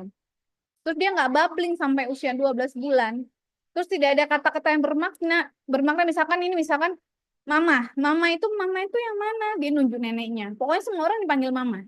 Jadi itu tidak bermakna sama sekali ya. Jadi kadang itu ditanya, sudah bisa ngomong? Bisa ngomong mama, papa, tapi dia ngomongnya tuh lagi makan, adik lagi apa? Mama. mana papa, mana mama kayak gitu lagi. Jadi tidak bermakna kata itu. Jadi bukan berarti dia bisa berbicara, tapi dia memang tidak bisa kayak gitu. Tidak bisa menyebut dua kata spontan pada usia 2 tahun, misalkan mau makan, dia belum bisa. Jadi mam. Jadi selalu diingatkan bahwa jangan ngajarin kata yang lucu ya. Mimi susu nggak boleh, harus minum susu. Jadi kita pun sebagai parents kita harus ngajarinnya adalah kalimat yang benar. Ya. Jadi eh, tidak boleh kita ngajarin anak kita yang kata-kata lucu. Nanti nanti mimi cucu ya, terus kita bubuk-bubuk ya, nggak boleh. Jadi kita harus bilang nanti kita minum susu terus kita tidur ya. Jadi harus benar-benar kata yang benar yang kita ajar, karena itu kan terbawa sampai besar bahasa-bahasa yang nggak benar ini. Nah, untuk interaksi sosial usia 3 bulan tidak ada sama sekali senyum sosial. Terus usia 5 bulan, 5 tahun dia nggak mau main sama teman-temannya, tidak suka dipeluk. Anak kecil tuh sangat suka dipeluk ya teman-temannya, bapak-bapak terutama. Anak kita itu sering-seringlah dipeluk. Dari itu aja bisa kelihatan kok bahwa anak kita nih kalau nggak mau dipeluk berarti ada sesuatu. Karena anak kecil tuh pada prinsipnya sangat-sangat suka dipeluk gitu. Dan itu memang usianya sampai 6 tahun aja tuh dia mau kayak gitu. Habis itu dia nggak mau lagi dipeluk, nggak mau lagi digendong, dia akan ini sendiri. Nah, ini dia ada refleksnya. Ini nanti boleh di sharing aja teman-teman, kalau memang mau di sharing pun nggak apa-apa, diambil aja gitu ya. Ini adalah ininya. Nah, jadi apakah kita mendengar speech delay itu cukup? Nggak cukup. Kita harus menentukan definisi kira-kira speech delay itu terjadinya karena apa ya? Karena dia tadi adalah gejala, bukan penyakit. Jadi kemampuan mendefinisikan anak aku ini terlambat bicaranya karena apa, itu akan menentukan terapi. Misalkan yang sangat banyak terjadi gitu ya, speech delay. Speech delay karena kurangnya stimulasi. Ya, obatnya apa? Stimulasi. Speech delay karena dia ternyata tuli minimal misalkan gitu. Diperbaiki tulinya. Speech delay karena ternyata dia lidahnya pendek gitu ya. Ya kita repair lidahnya misalkan seperti itu ya. Jadi beda banget speech delay dengan speech disorder. Terlambat bicara dengan gangguan berbicara itu sangat dua hal yang berbeda. Ya, jadi jangan khawatir anak kita itu terlambat bicara karena itu baru gejala, belum diagnostik. Tapi kalau kita sudah bilang, Bu, ini anaknya speech disorder, berarti sudah ada penyakitnya. Gitu ya. Jadi speech delay itu hanya terlambat di ranahnya dia, tapi dia masih bisa ngejar. Tapi kalau speech disorder, dia pasti ada kelainan yang harus kita perbaiki, misalkan gagap. Gagap itu bukan speech delay, tapi gagap menyebabkan speech delay benar. Gagap itu adalah speech disorder yang menyebabkan speech delay, kayak gitu loh maksudnya. Jadi gagap ini harus kita perbaiki, kayak gitu. Language delay, dia tidak bisa, kemampuan bahasanya kurang. Kemampuan bahasanya berkurang dibandingkan anak seusianya. Tahapan berbahasa pun kita punya tahap-tahapnya. Language disorder, dia tidak mampu, language disorder itu dia nggak mampu ngomong karena ada cedera. Misalkan ada kelainan saraf di otaknya yang menyebabkan dia tidak bisa bicara. Itu language disorder. Menyebabkan language delay jelas. Kayak gitu. Tapi penyebabnya apa? Oh, penyebabnya ternyata cedera di otaknya, dia pernah kecelakaan nih, misalkan kayak gitu. Nah, gangguan bicara dan berbahasa itu ada gangguan pendengaran jelas. Karena kita untuk berbicara kan kita butuh organ mulut dan telinga. Ya. Jadi kalau dia nggak bisa mendengar, otomatis dia nggak bisa berbicara. Karena dia nggak ngerti kayak gitu. Apa dia nggak ada suara yang masuk, jadi dia nggak bisa ngeluarin. Karena nggak ada impuls yang masuk, jadi dia nggak bisa ngeluarin. Disabilitas intelektual, retardasi mental misalkan ya. Global developmental delay, apapun penyebabnya, akan menyebabkan gangguan bicara dan bahasa. Gangguan bicara dan bahasa ini sudah termasuk diagnostik ya. Autisme, developmental language disorder, dan gangguan bicara sendiri. Nah, gangguan pendengaran, anak-anak dengan speech delay, pertama kali kita harus tanya dulu nih, dok, anak aku telat bicara. Oh, bisa dengar nggak? Itu dulu ini pertanyaan pertama kali. Kalau dikasih perintah, dia ngerti nggak? Dia bisa dengar nggak ya kira-kira ya? Nah, kita harus cek pendengarannya dulu, gitu loh maksudnya. Pastikan bahwa anaknya tidak ada gangguan pendengaran untuk memulai terapi, kayak gitu loh. Jadi jangan sampai kita yang, speech delay nih, kayaknya gara-gara autis deh ini, coba deh kita terapi autis, tapi kita lupa, nggak dicek pendengarannya. Kali 0 jadinya, taunya ternyata pendengarannya yang rusak. Kita perbaiki pendengarannya, anaknya jadi bisa ngomong, kayak gitu. Nah, global development delay Ya, dia keterlambatan di semua segmen yang tadi 4, motorik kasar, motorik halus, interaksi sosial dan bahasa. Dia lebih dari 2 pun itu, misalkan dia keterlambatan nih, dia nggak bisa jalan nih ya, dan dia nggak bisa bicara. Itu sudah masuk ke dalam global developmental delay. Itu sudah jadi diagnostik, kayak gitu. Dia bisa berkembang menjadi retardasi mental. Dan kita intervensinya pada semua tahap yang terganggu. Misalkan dia nggak bisa jalan nih, ya kita perbaikinya di sana. Dia nggak bisa motorik halusnya nggak bisa nih, pokoknya dia nggak bisa dok pegang mangkok itu pasti jatuh, perbaiki kayak gitu. Jadi kita berdasarkan ranah yang mau diperbaiki dan pastikan kita dapat diagnosanya apa. Global developmental delay selalu ada basic penyakitnya apa. Misalkan epilepsi, misalkan gitu. Dia akan menyebabkan global developmental delay gitu. Jadi kalau ada terapi, jadi kalau kita mau terapi di global developmental delay, ya semuanya harus kita terapi. Nah, yang paling sering pasti yang paling kita takut pasti autis. Padahal mendiagnosa anak itu seorang anak itu menjadi autis itu sulit sekali. Jadi tidak yang serta-merta anak-anak ini autis enggak, kita melewati banyak tahap kayak gitu. Tetapi kita bisa menangkap autis itu bukan di gangguan. Autis itu dia gangguan komunikasi ya. Dia bisa ngomong, dia bukan telat bicara. Dia bisa ngomong tapi dia tidak bisa berkomunikasi. Dia tidak bisa dia gangguan di bahasa ekspresifnya, dia nggak bisa keluarin kayak gitu. Dia akan mengulang-ulang terus karena dia impulsnya masuk terus nih, tapi dia nggak bisa keluarin. Jadi dia akan mengulang-ulang terus. Dia akan mengulang terus. Dia akan suka banget dengan hal-hal yang sama. Misalkan dia suka banget tuh ngeliat roda muter. Kipas angin muter dia pantengin, terus dia lihat, terus ini apa, dia senang banget. Terus kalau kita panggil ya, kokoh, kokoh, kokoh, kokoh, kokoh, kokoh, dia akan repetitif, diulang terus sama dia. Dia sering sekali goyang-goyang tangannya, berulang terus ya. Sangat mudah melihat anak autis sebenarnya, tapi melihatnya harus komprehensif. Bahasanya diulang-ulang, repetitif, tingkah lakunya stereotipik gitu ya. Tidak ada komunikasi, tidak ada interaksi, tidak ada kontak mata gitu ya. Jadi ketika kita ngomong sama dia, Budi, dia ngelihatnya ke arah yang lain. Budi, kamu sudah makan? Sudah. Kamu mau kemana? Kamu mau kemana? Pulang. Tapi dia nggak pernah lihat ke kita. Kontak mata ke kita tuh nggak ada. Karena pada prinsipnya autis itu yang pertama kali harus kita nilai adalah kontak mata. Karena dia adalah gangguan di interaksi sosial, dia bukan gangguan di delay, dia bukan gangguan di speech-nya loh, dia hanya gangguan di interaksinya, komunikasinya. Sangat berbeda dengan anak yang speech delay karena penyebab yang lainnya. Gitu. Nah, perbedaan autism dengan language delay atau disorder ya, lihat nih, autism selalu reduce eye contact, dia nggak punya eye contact. Tapi kalau language delay dia punya. Budi kamu mau kemana? Pulang. Misalkan dia, tapi dia ngeliat ke kita, ada interaksi dengan kita kayak gitu. Jadi kalau kita panggil pun anak autis itu kadang dia nggak peduli. Karena kalau anak autis itu ya dia tuh dunianya diselubungin dengan awan, di depan dia tuh kayak ada kabutnya.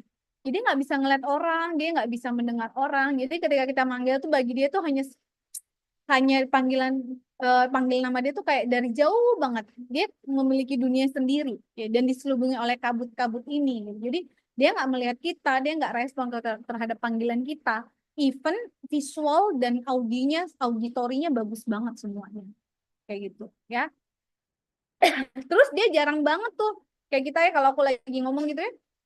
Kita bersemangat, tadi kamu kemana? Aku ke sana loh tadi. Kita akan bersemangat menggunakan gestur tubuh kita ya. Tapi kalau anak autis enggak. Tadi kamu kemana? Di rumah aja.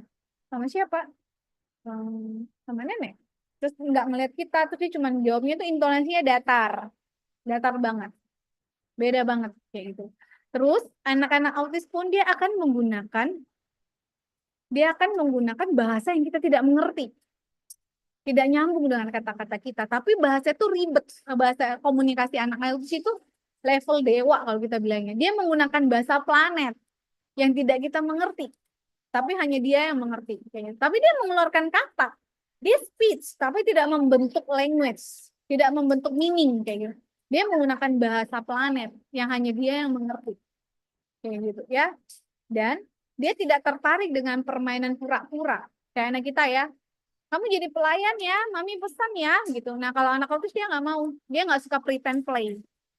Bisa banget, makanya kalau kita lihat di playgroundnya yang gede-gede itu selalu ada permainan print play ya. Kalau kita lihat di mall-mall itu ya, di playground yang gede-gede itu selalu ada tuh menjadi kasir, menjadi perawat, menjadi tukang buah, itu ada semua, itu print play. Karena memang pada dasarnya playground itu membentuk satu playground itu fungsinya menstimulasi, dan itu termasuk gitu. Anak autis tidak ada, mereka sangat tidak suka dengan print play.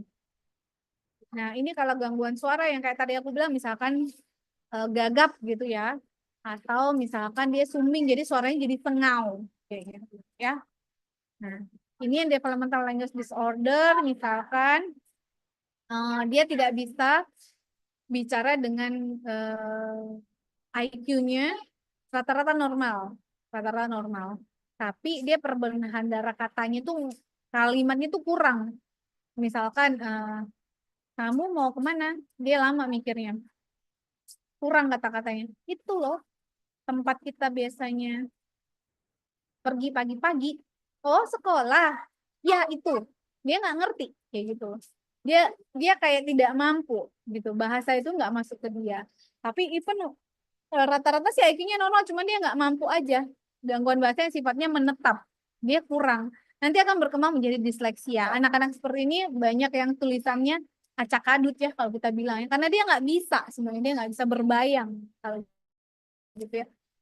Ekspresifnya, ini yang aku bilang, banyak sekali anak-anak yang sekarang itu kita mendiagnostik dia sebagai autis, padahal dia cuma gangguan bahasa ekspresif gitu loh, maksudnya dia cuma terlambat aja nih, paling sering dijumpai. Jadi paling sering banget anak-anak ini nanti dia akan mengejar sebenarnya kemampuan berbahasanya kayak gitu loh. Tetapi kita sering banget bilangnya anak-anak ini autis ya, anak-anak ini speech delay ya, karena padahal anak-anak ini sebenarnya cuma gangguan bahasa ekspresif aja. Ini paling banyak aku temuin sebenarnya setelah aku bertanya panjang kali lebar ke ibunya, ternyata oh dia ini cuma gangguan bahasa ekspresif aja nih. Ibu stimulasi aja di rumah pasti bisa.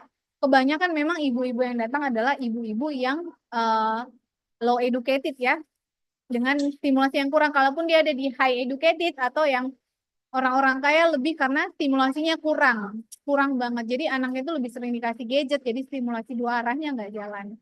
Nah, ada beberapa pertanyaan lain, misalkan screen time itu harus dibatasin, wajib. Even maksudnya adalah stimulasi tetap hanya satu arah, tidak ada interaksi ya teman-teman, tidak ada interaksi. Ingat, untuk membuat berkomunikasi kita butuh interaksi. Jadi screen time benar-benar harus dibatasi. Jadi begitu dia menontonnya, dia hanya proses otaknya itu dia hanya meniru aja nih. Dia hanya keep aja, keep simpan. Nggak ada yang ngajarin dia berbicara. Kenapa sih penting anak-anak itu diajarin untuk berinteraksi? Karena proses bicara itu sendiri ya, dia pakai mata, dia ngeliat mulut kita. That's why kalau anak-anak yang tuli, dia bisa membaca mulut. Oh, jadi dia mengerti. Kayak gitu loh. Mulut, di anak itu melihat ke mulut kita, mendengarkan kita gitu, terus kontak mata dan kita. Sementara kalau dia nonton screen time gitu ya, itu hanya kasih stimulasi satu arah. Gaya mulutnya nggak kelihatan, cuman pakai telinga dan visual aja. Kita nggak diajarin yang lainnya. That's why dia hanya bisa terima dan terima. Ekspresifnya nggak keluar sama sekali. Terus pandemi kemarin pada zaman COVID, ya sangat berperan menjadi terlambat bicara. Karena ternyata itu mempengaruhi banget. Jadi kalau orang dulu bilang, iya cepet kasih sekolah anaknya. Cepat nih kasih sekolah anaknya supaya cepat bicara, itu benar apa adanya. Ada tuh beberapa orang tua ya, dia masukin anaknya usia 6 tahun gitu ya, anaknya masih belum lancar bicara dibandingkan dengan orang tua yang masukin anaknya sekolah misalkan TK gitu ya, 4 tahun gitu ya. Anaknya jadi lebih lancar bicara karena peer groupnya itu ternyata menstimulate untuk dia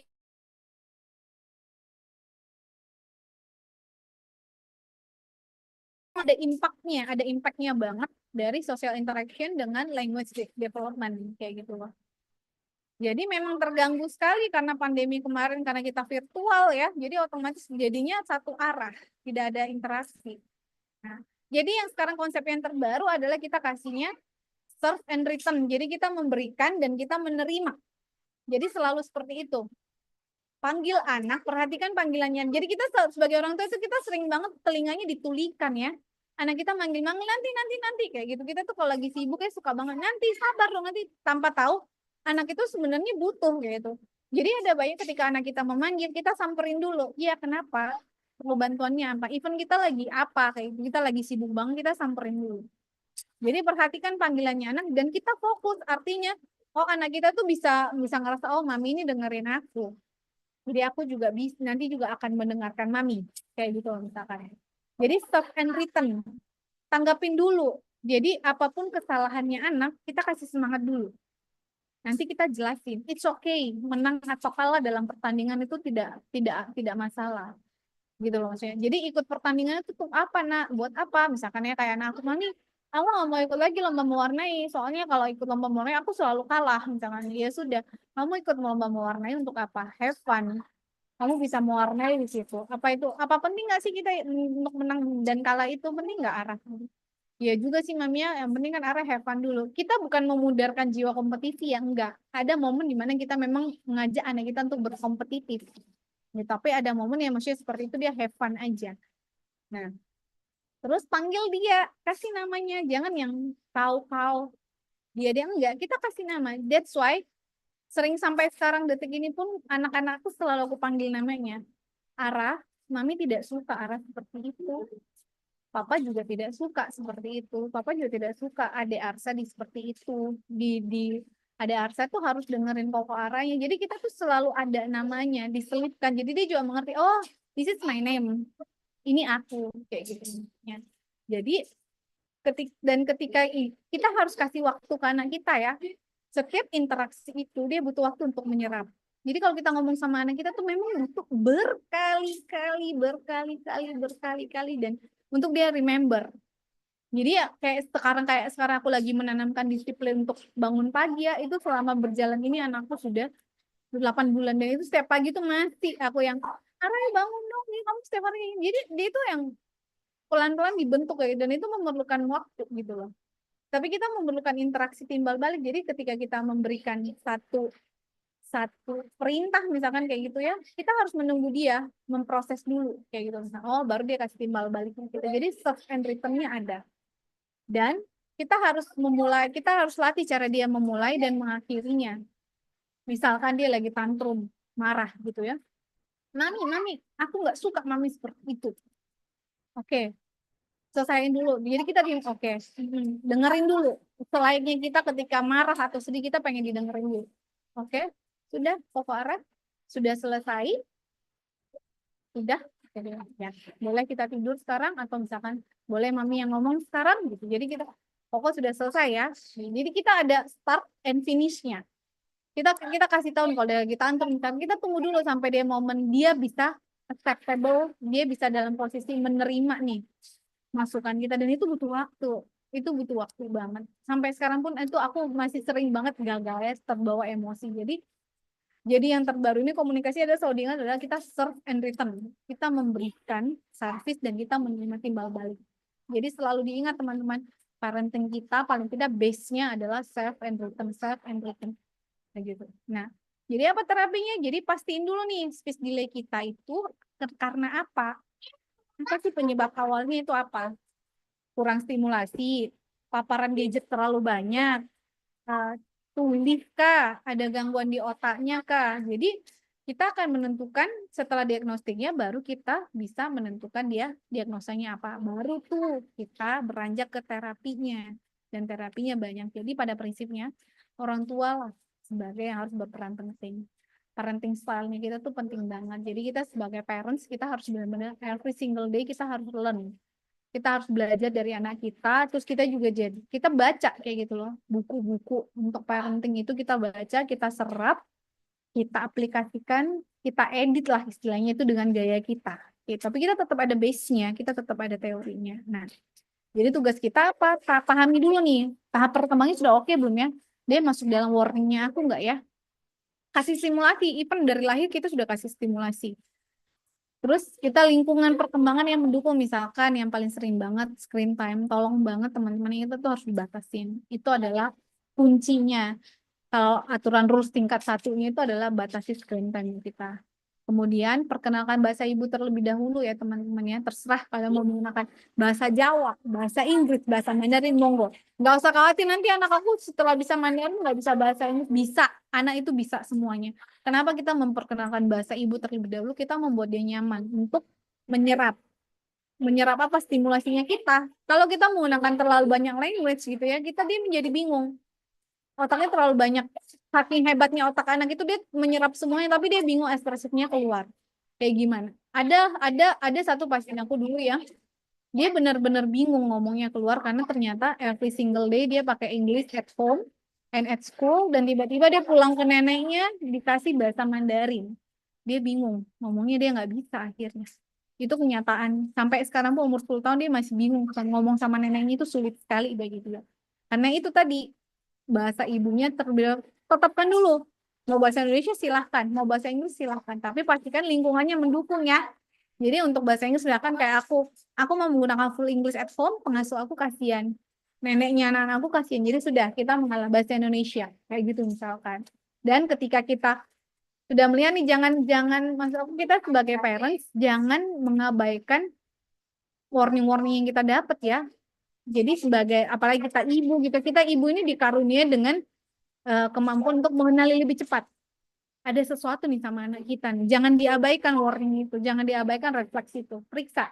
Even yang rasanya mungkin orang tua zaman dulu, terlambat bicara nggak apa-apa, bisa sampai 4 tahun, 5 tahun, nanti juga bicara sendiri. Enggak. Kalau feeling kita sebagai orang tua ada sesuatu dengan anak kita, konsultasi. Oke. Jadi kesimpulannya adalah bicara itu hanya salah satu komponen perkembangan ya teman-teman ya. Jadi ketika dapat anak speech delay, pastikan dulu ranah perkembangan yang lain. Misalkan nih, dia jalan, lari, pegang sendok, makan sendiri sudah bisa. Misalkan itu ranah perkembangan di motorik halus, motorik kasar, dan interaksi sosialnya itu aman. Jadi kita bisa menentukan speech delay-nya karena apa. Terus kembali lagi saya dengan promosi dari pemerintahan sebagai seorang dokter anak, pakai dong buku KIA-nya. Ini membantu banget teman-teman, buku KIA itu membantu banget sampai usianya 5 tahun. Dan dia dapatnya secara gratis di puskesmas. Jadi pakai fasilitas yang dikasih pemerintah itu. Oke, sekian teman-teman. Terima kasih kepada waktu yang diberikan kepada saya.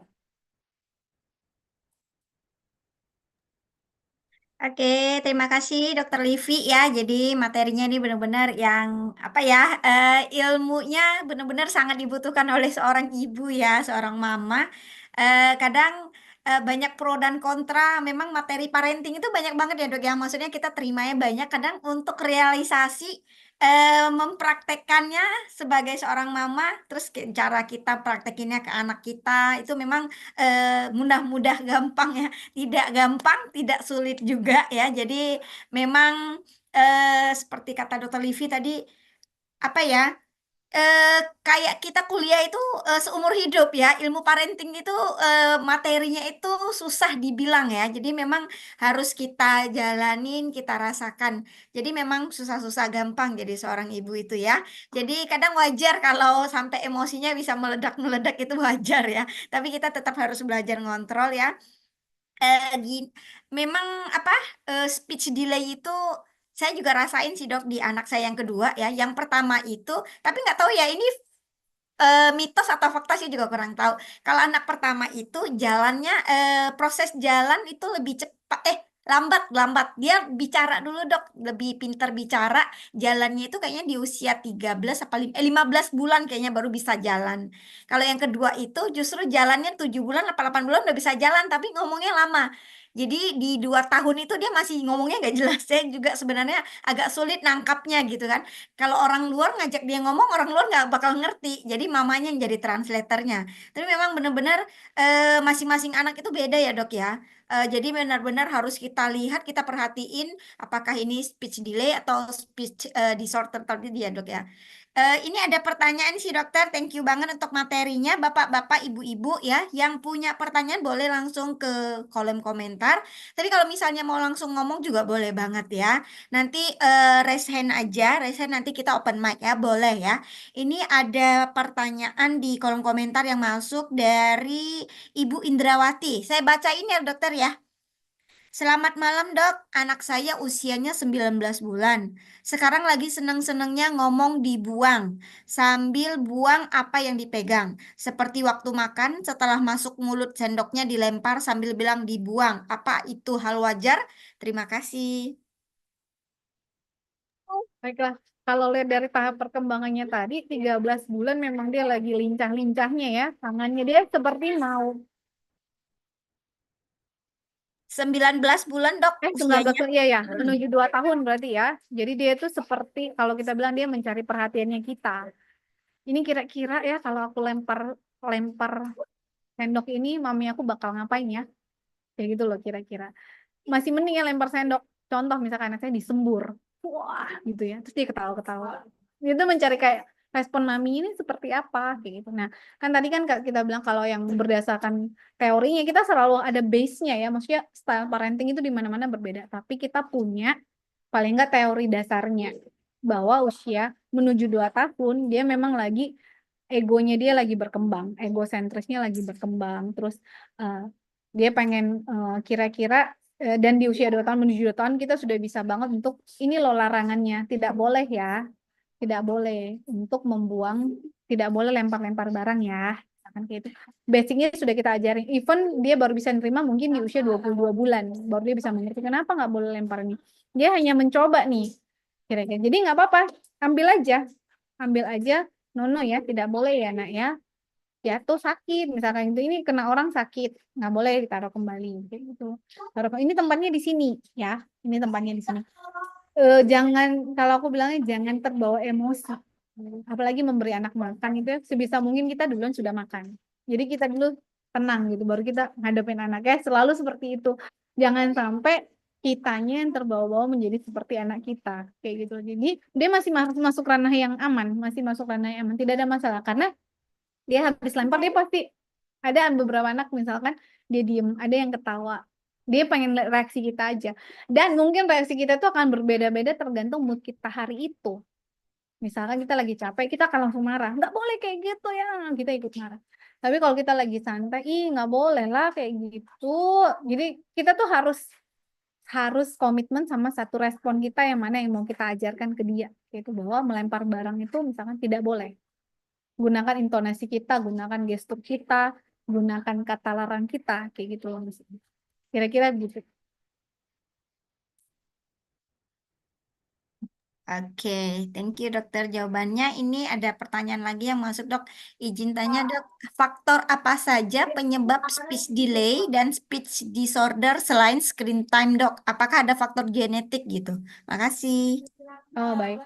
Faktor genetik sebenarnya ada tapi kecil, kecil banget. Ada sih beberapa pasien dia hanya memenuhi 2-6% dan kebanyakan adalah di laki-laki, anak laki-laki. Jadi dia selective mutism kita bilangnya. Dia memilih kata sebenarnya. Dia selective mutism itu kayak yang filmnya yang sekarang ya. Ada tuh yang drakor itu ya, When the Phone Ring ya kalau nggak salah itu selective mutism. Jadi dia pada momen tertentu dia diem, dia nggak mau ngomong. Kebanyakan terjadi pada anak laki-laki sebenarnya sebagian besar di 2-8% itu. Eh, Kembali lagi speech delay dan speech disorder kan dua hal yang sangat berbeda ya. Speech disorder itu sudah termasuk ke ranah diagnostik, sementara speech delay itu adalah gejalanya. Speech disorder menyebabkan speech delay jelas. Terbanyak adalah screen time. Bisakah faktor genetik? Bisa, 2-8% terbanyak di anak laki-laki. Kembali lagi, anak laki-laki. Sebenarnya sih beberapa penyakit aja ya, tidak seluruhnya. Tetapi ada, kembali lagi di speech disorder yang genetik sifatnya ini, kita riwayatnya sebelumnya. Misalkan nih, orang tuanya dari pihak laki-laki, ternyata memang bapaknya usia 4 tahun baru bisa ngomong. Bisa, kayak gitu. Tapi dengan memastikan bahwa tidak ada kelainan yang lainnya. Jadi genetik itu kayak udah diagnostik paling terakhir lah.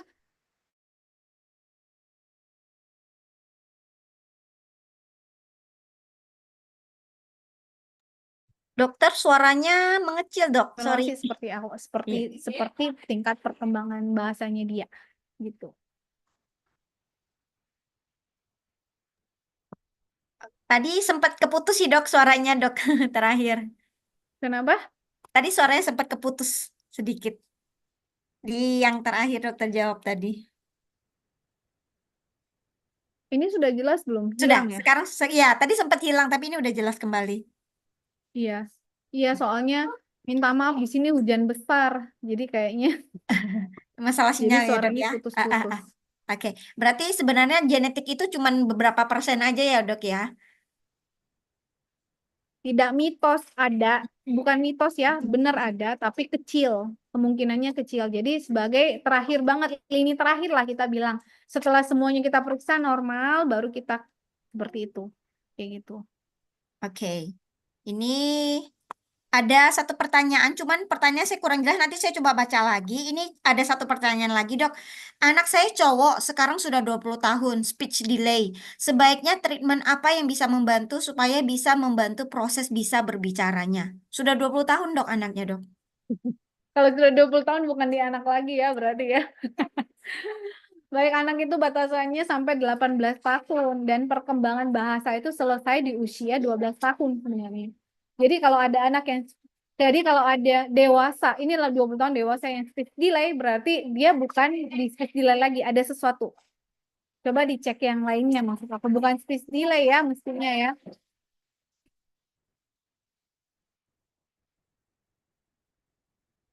Jadi keterlambatan anak itu cuman sampai jadi batasan terlambat bicara itu sebenarnya kita hanya boleh bilang di usia sampai 6 tahun aja. Paling rendahnya 12 tahun maksimalnya karena perkembangan bahasa di usia 12 tahun itu sudah berhenti. Jadi kalau dia sampai 20 tahun berarti ada something yang lainnya. Bukan speech delay yang karena kekurangan. Tapi jadi kita nggak boleh ngomong treatment dulu kalau speech delay-nya kita belum tahu penyebabnya ya. Jadi cari tahu dulu penyebabnya apa kayak gitu. Nah, sampai usia 20 tahun speech delay-nya ini seperti apa kayak gitu tuh yang harus kita cari tahu kayak gitu loh. Benar speech delay kah atau dia gagap atau dia sengau kan banyak hal tuh ya maksudnya yang pasti usia 20 tahun mestinya dia sudah ranahnya bukan ke anak lagi tapi mungkin ranahnya lebih ke psikolog ya kalau yang speech delay-nya begitu kira-kira. Semoga membantu ya karena 20 tahun ini jarang banget soalnya. Anak itu sampai batasan tertinggi aku dapat speech delay itu 12 tahun soalnya. 12 tahun ya. Berarti Hmm. memang harus dicari tahu dulu ya, Dok ya. Kira-kira penyebabnya apa kalau udah sampai 20 tahun ya, Hmm. Dok ya. Oke. Terus ini ada pertanyaan dari Bapak Kiswan.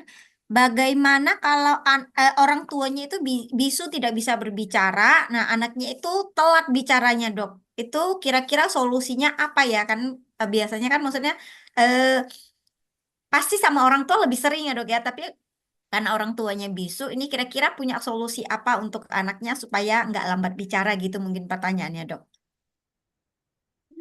Karena orang tuanya bisu maksudnya. Orang tuanya bisu, Dok. Mm-mm. Oh, iya Ini baik. pertanyaannya. Mm-mm. Ya, ini mengingatkan Livi pada saat itu. Livi juga pernah punya satu pasien perempuan usianya sudah 7 tahun. Dia itu juga dia mengklaim dirinya sebagai bisu karena bapaknya ternyata bisu.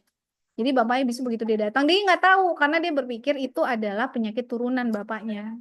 Jadi penyakit turunan yang jadi oh anaknya juga bisa tanpa tahu ternyata bahwa anaknya itu nggak bisu setelah dicek pendengaran. Sorry, nggak tuli ya. Kalau bisu itu kan jadinya bisu tuli ya maksudnya kan. Jadi bapaknya itu tuli pada saat itu. Jadi dia berpikir ini penyakit turunan. Jadi dia ngajarin ke anaknya itu bahasa isyarat. Jadi anaknya dari awal distimulasi dengan bahasa isyarat. Jadi anaknya nggak bisa ekspresif keluar, dia nggak ngerti. Nah begitu datang ke aku ngecek pendengarannya sebenarnya oke ternyata. Jadi ternyata stimulasi dari awalnya sudah salah. Dan itu bapaknya sampai nangis, dok saya nggak tahu kayak gini. Saya nggak tahu kalau saya pikir pada saat itu saya tuli, anak saya itu juga turunannya tuli. Padahal enggak ternyata. Anaknya pinter banget ternyata. Maksudnya dia mengerti. Jadi jadi pastiin dulu kayak gitu. Jadi begitu memang orang tuanya bisu dan tuli, dia harus punya satu yang lainnya, role model yang lain untuk berbicara. Kayak gitu. Karena dia nggak yang bisu dan tuli ini tidak akan bisa mengajar. Dia nggak bisa menstimulasi anaknya dengan baik. Jadi dia perlu role model yang lain yang tidak bisu dan tuli. Jadi dia terstimulasi dengan baik kayak gitu. Nggak apa-apa, silakan begitu dia sudah bisa menguasai bahasa ibunya gitu, dia sudah lancar berbicara, tahap perkembangan bahasanya sudah sempurna, dia boleh mempelajari bahasa isyarat, boleh. Tapi bahasa ibunya adalah dia harus keluar dulu dari mulutnya, begitu kira-kira. Jadi jawabannya dia butuh role model yang lain, dia butuh orang lain untuk menstimulate dia. Nggak bisa yang bisu tuli gitu. Betul, betul. Dan belum tentu ya, Dok ya. Tadi orang tuanya tuli, anaknya belum tentu tuli ya, Dok ya. Betul. Seperti yang Betul. tadi kasusnya ya. Oke. Ada lagi pertanyaan Bapak Ibu. Kalau punya pertanyaan, boleh ya langsung disampaikan di kolom komentar atau kalian kalau mau langsung resen boleh ya, langsung open mic boleh, boleh banget ya. Nah, yang tadi yang pertanyaan saya yang pertama itu Dok, itu mitos atau fakta? Katanya kalau anak bisa jalan duluan, itu bicaranya pasti telat. Atau kalau dia bisa bicara, jalannya pasti telat. Itu mitos atau fakta sih Dok kalau begitu? Enggak, iya sih. Aku juga ngalamin di anak-anak aku soalnya. Jadi aku sering banget juga bilang itu kalau ini sebenarnya nggak mitos, sebenarnya mitos. Cuman lebih ke yang maksudnya nih, dia setiap di ranah perkembangan anak itu kan memerlukan energi ya bagi anak ya untuk melengkapi ranah perkembangannya itu. Misalkan nih kita bilang, kenapa sih kalau anak perempuan itu dia lebih cepat ngomong ya? Kenapa? Karena dia tidak terlalu banyak aktiviti motoriknya ketimbang anak laki-laki. Kalau kita perhatiin anak laki-laki ini motoriknya cepat sekali dia mulai. Tapi nanti dia ngomongnya agak lambat. Kenapa? Karena dia sudah lost energi. Energi ke ranah perkembangan bahasanya karena dia di motoriknya kayak gitu. Ya, jadi orang dulu tuh mengaitkan dengan mitos kayak gitu. Sebenarnya ya kalau dijadiin teorinya ya begitu gitu. Jadi mitos itu terjadi benar kayak gitu.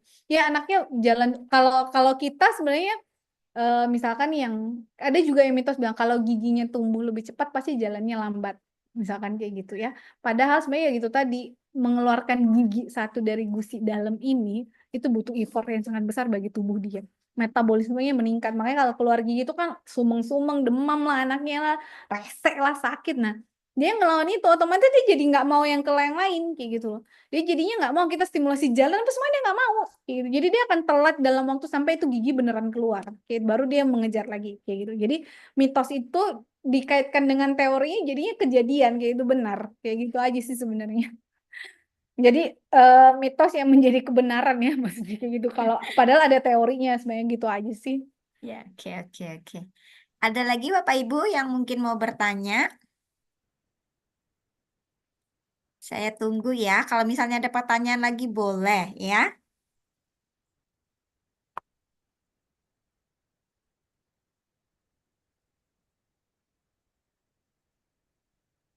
Dokter Livi asli Makassar bukan dok? Bukan ya dok ya kayaknya ya? Aku aslinya Makassar Oh tapi asli Makassar. ya tapi sekolahnya udah di luar. Ini baru aja pulang ke Makassar nih baru Oke oke. baru 6 bulan, baru 6 bulan. Nggak begitu kedengaran. Biasa kan Makassar kan ada logat Ya, ini. iya, iya, Iya iya. iya iya. Boleh ya Bapak Ibu ya yang mau bertanya seputar speech delay anak ya, yang mungkin di sini calon mama atau sudah menjadi mama, menjadi orang tua boleh ya, boleh banget. Kalau punya pertanyaan boleh disampaikan ya. Saya tunggu 1 menit lagi. Kalau tidak ada pertanyaan, mungkin nanti kita akan ada kata penutupan dari Dokter Livi ya sebelum kita mengakhiri sharing pada malam hari ini ya. Kita tunggu 1 menit lagi ya dok ya. Siapa tahu ada yang mau bertanya. Boleh, boleh, boleh.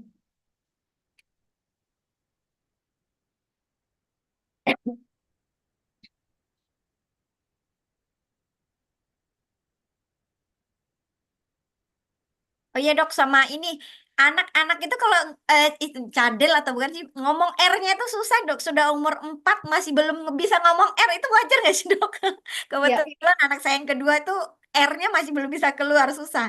ya. Ini ternyata jadi ada tadinya itu awalnya ada slide-nya di perkembangan otot-otot berbicara. Cuman aku skip karena dia lumayan 10 slide dan aku rasa kebanyakan. Jadi ternyata memang ini juga aku alami di anak aku yang pertama. Jadi anak aku tuh umur 2 tahun kalau dia nggak bisa bilang S. Gitu nggak bisa dia. I cream mami, ice cream nah, I cream mami dia bilang. Jadi itu lama ya. Terus aku juga sempat ya maksudnya panik ya sebagai seorang maksudnya masih sih dokter anak. Terus anaknya begitu gitu ya, bikin tambah beban nih. Jadi aku nanya lah sama pada saat itu guru aku, dok itu normal nggak sih dok anak saya itu bilang. Terus jadi dia bilang, Livi kamu ngulang sekolah aja deh, masa kamu nggak baca teorinya. Itu ternyata ada teorinya bahwa memang sampai usia 8 tahun itu beberapa huruf itu tidak bisa dilafalkan secara sempurna. Salah satunya adalah R, S, eh, X, X itu ya, X, Y. Jadi dia memang itu ada huruf-huruf inilah memang anak itu ketika dia umur 8 tahun belum bisa ngucapin baru kita bilang dia cadel kayak gitu. Karena anak aku yang nomor 1 itu sempat yang S-nya lama-lama itu dia bisa snake. Anak aku yang kedua ini lebih lucu lagi. Dia nggak bisa bilang, eh, dia nggak bisa ngomong P kalau nggak salah. Jadi kalau bilang penguin gitu ya, nguin kata dia gitu, penguin. Tapi dia bisa ngomong papa. Jadi aku bilang, oh ada sesuatu. Jadi dia nggak bisa merangkainya ternyata itu bahasa itu se-complicated itu ternyata ya. Kata itu se-complicated. Jadi nggak usah ragu. Jadi pelan-pelan aja diajarinya. R itu memang sulit untuk diucapkan kita aja orang dewasa ya. Kalau udah cepet ngomong R itu kita kesleo. Bayangkan anak 4 tahun kita suruh ngomong R itu aja udah gitu tuh udah ribet kayak gitu loh maksud aku. Jadi memang sampai usia 8 tahun silahkan distimulasi terus-menerus. Kalau kata teman aku yang dokter gigi, aku nggak tahu ya, dia bilang kalau menstimulasi R, S, X, Y itu sering-sering disuruh niup-niup balon atau main fluid katanya. Jadi gitu ya jadi dia lama-lama bisa membentuk itu. Anakku sih enggak sih, yang saat yang anak aku yang pertama itu aku biarin aja, dan lama-lama dia akhirnya bisa bisa sendiri. Oh ternyata memang perkembangannya kayak gitu belum nyampe gitu aja, tungguin aja sambil terus distimulasi. Oke, oke, baik dok. Ya, soalnya yang kedua ini memang agak lama. Dia ngomong R itu agak susah. Saya ngajarin, coba lidahnya ke atas. Dia udah, enggak lah mami, nanti aja katanya. Dia jadi minder sendiri kalau sering-sering kita giniin ya. Sebentar, ini ada satu pertanyaan terakhir ya dok ya. Eh, Dok, kalau ada anak speech delay, lebih baik dan tepat dikonsultasikan ke psikolog atau terapis atau psikiater dengan minum obat. Eh, Jadi pahamin dulu ya, speech delay-nya itu karena apa. Kembali lagi ya, harus diingat banget speech delay itu gejala, bukan diagnosa. Harus ditanamkan banget ya, speech delay itu bukan bukan penyakit, bukan. Dia gejala aja. Kayak demam, gejalanya, salah satu gejala demam berdarah adalah demam, gitu loh maksudnya. Jadi speech delay salah satu gejala autisme, misalkan autis adalah speech delay, betul. Kayak gitu. Jadi pahamin dulu supaya kita bisa tahu, kayak gitu loh maksudnya. Kita arahin, misalkan nih, harus kemana ya, ke psikolog atau ke psikiater, nggak ada kemananya. Make sure dulu anaknya salahnya di mana. Diagnosanya apa. Lah, telat bicara, speech delay karena dia tuli. Mau dibawa ke psikiater atau psikolog juga kali nol. Orang perbaiki telinganya, gitu loh maksudnya. Terus eh, anak yang speech delay seluruh ininya bagus, ternyata pas kita bawa ke psikiater, sorry ke psikolog, ternyata IQ-nya rendah. Ya jelas dia nggak bisa mengikuti kayak gitu loh. IQ itu kan kalau kita ke psikolog kan dia menilai IQ anak kita gitu ya. Dia bisa menilai, oh IQ anak ibu ini usianya 6 tahun ternyata IQ-nya di 2 tahun. Ya wajar anak kita nggak bisa ngomong gitu loh maksudnya. Wajar anak kita telat ngomong. Jadi make sure dulu speech delay ini karena apa gitu loh maksudnya. Jangan sampai kita kerja kali nol ya maksud aku ya. Speech delay ternyata karena dia, oh ternyata kita nggak sadar ternyata dia di langit-langitnya bolong misalkan kayak gitu, ternyata nggak bisa. Jadi aku pernah juga punya satu pasien pada saat itu ya umurnya sudah 12 tahun, dia ngomongnya masih nggak jelas. Jadi pas diperiksa, oh ternyata pengait lidahnya di bawah itu ya, yang di bawah lidah kita itu ternyata dia tak kepanjangan. Jadi begitu aku gambling lah, aku bilang anaknya di sekolah bagus sih, bagus ini dok, ini nih naik kelas terus, pinter di sekolah, tapi dia ngomongnya kayak gitu loh dok, nggak jelas dok, kenapa ya? Anaknya juga begitu kita ngobrol sama dia, dia bisa, tapi dengan suara yang tidak jelas, maksud bahasa yang tidak jelas gitu. Jadi ya sudah, aku konsult ke ini ya, pada saat itu aku di Palembang ke bedah mulut ya, biar dipotong ya lidah ya apa penahan lidahnya itu biar enak gitu. Jadi rilis, jadi dia ngomongnya jadi lebih lancar. Ternyata benar begitu dirilis gitu ya, dia terapi selama 4 bulan, dia balik kayak bener-bener jadi ngomongnya udah lancar banget, jadi kayak biasa. Jadi yang aku belajar pada saat itu, oh ada juga ya seperti ini. Jadi selama ini dia malah diterapi sebagai speech delay yang, iya ini anak ibu ini kayaknya autis deh. Jadi dia kesel kayak gitu karena dia merasa anaknya, oh anakku nih sekolah mampu kok mengikuti dengan baik dan benar. Apakah anak autis seperti itu? Dan dia melihat tidak ada tanda-tanda autis kayak gitu loh mas aku. Jadi pastikan dulu. Misalkan nih pada anak-anak yang gangguan jiwa ya kita ke psikiater. Pada anak-anak yang gangguan perkembangan misalkan kita ke psikolog misalkan kayak gitu. Jadi tentuin dulu base penyakitnya itu apa. Speech delay itu disebabkan oleh apa. Kayak gitu kira-kira baru bisa nanya ke aku, Vi. Jadi kalau kira-kira nih anak aku dia speech delay-nya karena ternyata dia autis misalkan. Ya udah, ayo berarti kita harus ke psikiater. Begitu maksudnya kira-kira. Satu pertanyaan terakhir ya dok ya, untuk menutup satu pertanyaan terakhir ya dok ya. Ini selamat malam dok, izin tanya, ada anak yang lahirnya di vakum, terus anaknya sekarang usianya speech delay, dan anaknya sekarang speech delay udah 7 tahun tapi masih belum bisa bicara. Apakah ada pengaruh karena lahirnya di vakum atau ada hubungan yang lain atau gimana ya dok ya? Nah, kalau lahirnya di vakum, pastiin dulu ya, Mas Livi, tidak semua anak yang lahir di vakum bermasalah, tidak. Tapi maksud aku ini speech delay-nya ini karena apa? Karena dia pasti speech delay-nya telat bicaranya ini karena apa? Kayak gitu loh. Karena di vakum belum tentu. Saya juga anak saya dua-duanya. Jadi vakum itu sekarang itu bukan hal yang jelek ya. Masa anak aku sekarang usianya 6 tahun, berarti pada saat saya operasi pun pada saat itu anak saya tetap di vakum kayak gitu. Vakum dalam artian eh, Tuhan itu bagus ya, enak banget Tuhan dalam artian sel-sel otak anak itu, kepalanya anak itu sampai usia 2 tahun dia berkembangnya hebat banget. Jadi even dia di vakum gitu ya, dia akan kembali normal. Kayak gitu. Jadi bukan karena soal vakumnya, nggak harus ada historinya lagi. Misalkan dia habis di vakum dok, terus dia ngelahirnya nggak nangis dok, dirawat di ICU bayi selama 2 minggu. Oh itu bisa menjadi landasan menjadi speech delay, benar. Karena otak itu, sel-sel otak itu, dia ketika rusak, rusak. Nggak bisa diperbaiki ya. Beda dengan kulit. Kulit kalau rusak dalam 3 bulan akan membaik. Otak begitu rusak, dia disingkirkan. Tapi baiknya Tuhan lagi adalah selama 12 tahun itu sel otak baru terus keluar, terus yang baru keluar terus. Tapi yang udah rusak, rusak aja. Nggak bisa diapa-apain. Kayak gitu. Jadi kita itu kenapa kita harus menstimulasi secara terus-menerus? Karena ini Tuhan ngasih kita ini sel otak baru terus loh.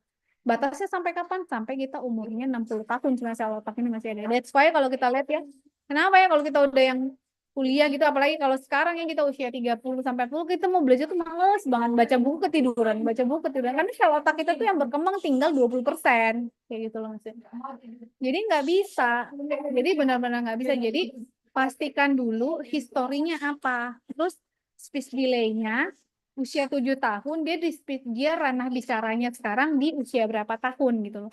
Speech delay dok, anak saya 7 tahun, tapi ternyata pas dicek dia bisanya di bahasa 3 tahun. Berarti ada sesuatu nih, gitu loh maksudnya. Ada sesuatu. Jadi make sure dulu. Speech delay-nya ini balik lagi karena apa? Tidak, maksud aku nggak bisa langsung, iya gara-gara dulu di vakum dok, jadi kayak gitu, keminum air ketuban dok, jadi anaknya seperti yang enggak semudah itu gitu loh maksudnya ya. Mastiin dulu historinya seperti apa. Berarti sebaiknya langsung konsultasi ke dokter spesialis anak dulu kali ya dok ya, konsultasi Ya. dulu ya biar cari tahu ya. Anak saya juga yang pertama vakum gitu. Jadi tapi ya puji Tuhan Ya, nggak nggak kenapa-napa. kan Tapi maksudnya ya. nggak berarti di vakum itu pasti speech delay enggak ya dok Ya, ya. betul sekali. Boleh dikonsultasikan dulu ya Bapak Ibu ya ke dokter spesialis anak. Jadi biar cari tahu dulu penyebabnya kira-kira apa gitu. Jadi speech delay itu banyak faktornya ya dok ya. Jadi cari Banyak tahu dulu banget. Ya, faktornya. ya. Oke, Benar. oke. Mungkin dokter untuk pertanyaannya kita tutup ya karena sudah mau jam 9 di Makassar udah mau jam 10 ini ya. Jadi mungkin besok mau sekolah lagi ya anak-anak. Ada kata-kata penutup mungkin dok untuk kita para orang tua atau calon orang tua ya supaya nanti bisa menghadapi kalau misalnya kita punya kendala atau anak-anak kita mengalami gejala-gejala speed delay atau apa bisa kita kendalikan gitu. Ya, baik. Jadi cuman mengingatkan teman-teman aja, pahami aja, diingat-ingat aja red flags-nya, kayak yang tadi kita sharing bareng gitu ya. Terus intuisinya kita, maksudnya feelingnya kita jadi ibu. Jadi jangan ragu gitu loh untuk mengkonsultasikan. Kan sering banget tuh ya ibu-ibu muda zaman sekarang, nanti malu ketahuan orang anak bicara kayak gitu, nggak perlu kayak gitu loh. Justru dari kita kayak gitu, dari kita yang kalau memang kita merasa anak kita ada keterlambatan, feeling kita segera konsultasi. Pertama, yang kedua, please banget, ingat banget ya ibu-ibu, sesibuk-sibuknya kita di rumah, bapak-bapak juga ya tentu saja, sesibuk-sibuknya kita parents bekerja mencari duit gitu ya, itu anak kalau dititipkan ke kita itu artinya kita dipercaya nih bahwa kita mampu memberikan yang terbaik untuk anak kita. Jadi screen time itu membunuh banget, membunuh anak kita tuh secara perlahan-lahan. Jadi tolong kalau memang kita sesibuk-sibuknya kita paling tidak screen time itu benar-benar kita batasin kayak itu. Jadi kalau bisa kayak kayak kalau teman-teman lihat rumah aku sekarang itu tuh benar-benar kayak taman bermain. Aku tuh rela menghabiskan duit. Kita beli buku, kita beli mainan, kita demi supaya anak-anak ini nggak pegang yang namanya gadget kayak itu. Dan itu butuh level dewa ya kalau aku bilang yang kita sudah mau tidur sana gitu tuh masih ribut ya. Kalau kita kasih handphone kayaknya lebih menyenangkan kayak itu benar, tapi tidak menyelesaikan masalah dan itu menghabiskan seluruh kreativitas anak kita sampai atas tuh, sampai atas. Jadi intinya malam ini aku cuma mengingatkan saja itu screen time benar-benar ya teman-teman, itu screen time benar-benar membunuh. Jadi better kita benar-benar keras untuk hal-hal yang seperti itu kayak gitu aja. Oke, thank you banget Dokter Livi ya untuk materi malam hari ini, Bapak Ibu ya. Semoga kita bisa menjadi orang tua yang memang Tuhan sudah mempercayakan kita ya Dok ya, menitipkan anak kepada kita. Semoga kita semua bisa membimbing ya, bisa memfasilitasi, bisa mendampingi anak-anak kita supaya menjadi anak-anak yang hebat ya, anak-anak yang bisa membanggakan kita sebagai membanggakan kita ya. Jadi sesibuk apapun luangkanlah waktu untuk anak kita ya, meskipun cuma 5 atau 10 menit, setengah jam tetap harus luangkan waktu ya Dok ya. Jadi biar ada komunikasi dua arah ya, dibanding kita ngasih gadget ke anak ya. Dibatasin banget ya untuk screen time-nya karena memang eh, apa namanya? Negatifnya pasti lebih banyak lah ya. Kalau yang namanya screen time kalau udah kepanjangan itu pasti negatifnya lebih banyak sih ya. Oke, cukup sekian pada malam hari ini ya untuk acara pada malam hari ini. Untuk minggu depan kita akan lanjutin lagi, nanti akan diinfokan lagi di grup mungkin ya, di grup masing-masing yang akan diinfokan oleh panitia ya.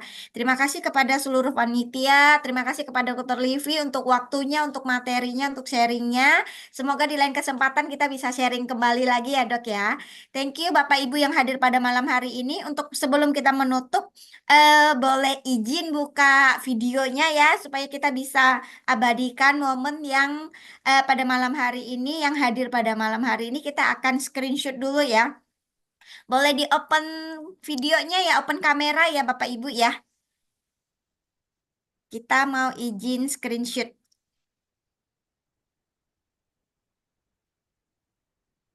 Boleh? Lagi?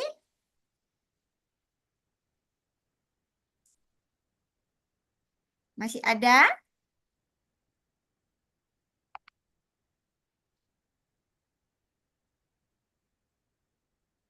Oke, sebentar ya, saya izin screenshot ya.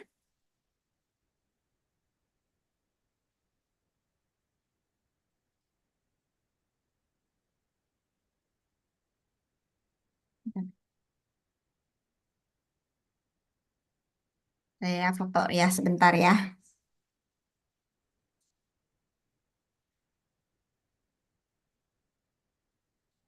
Oke.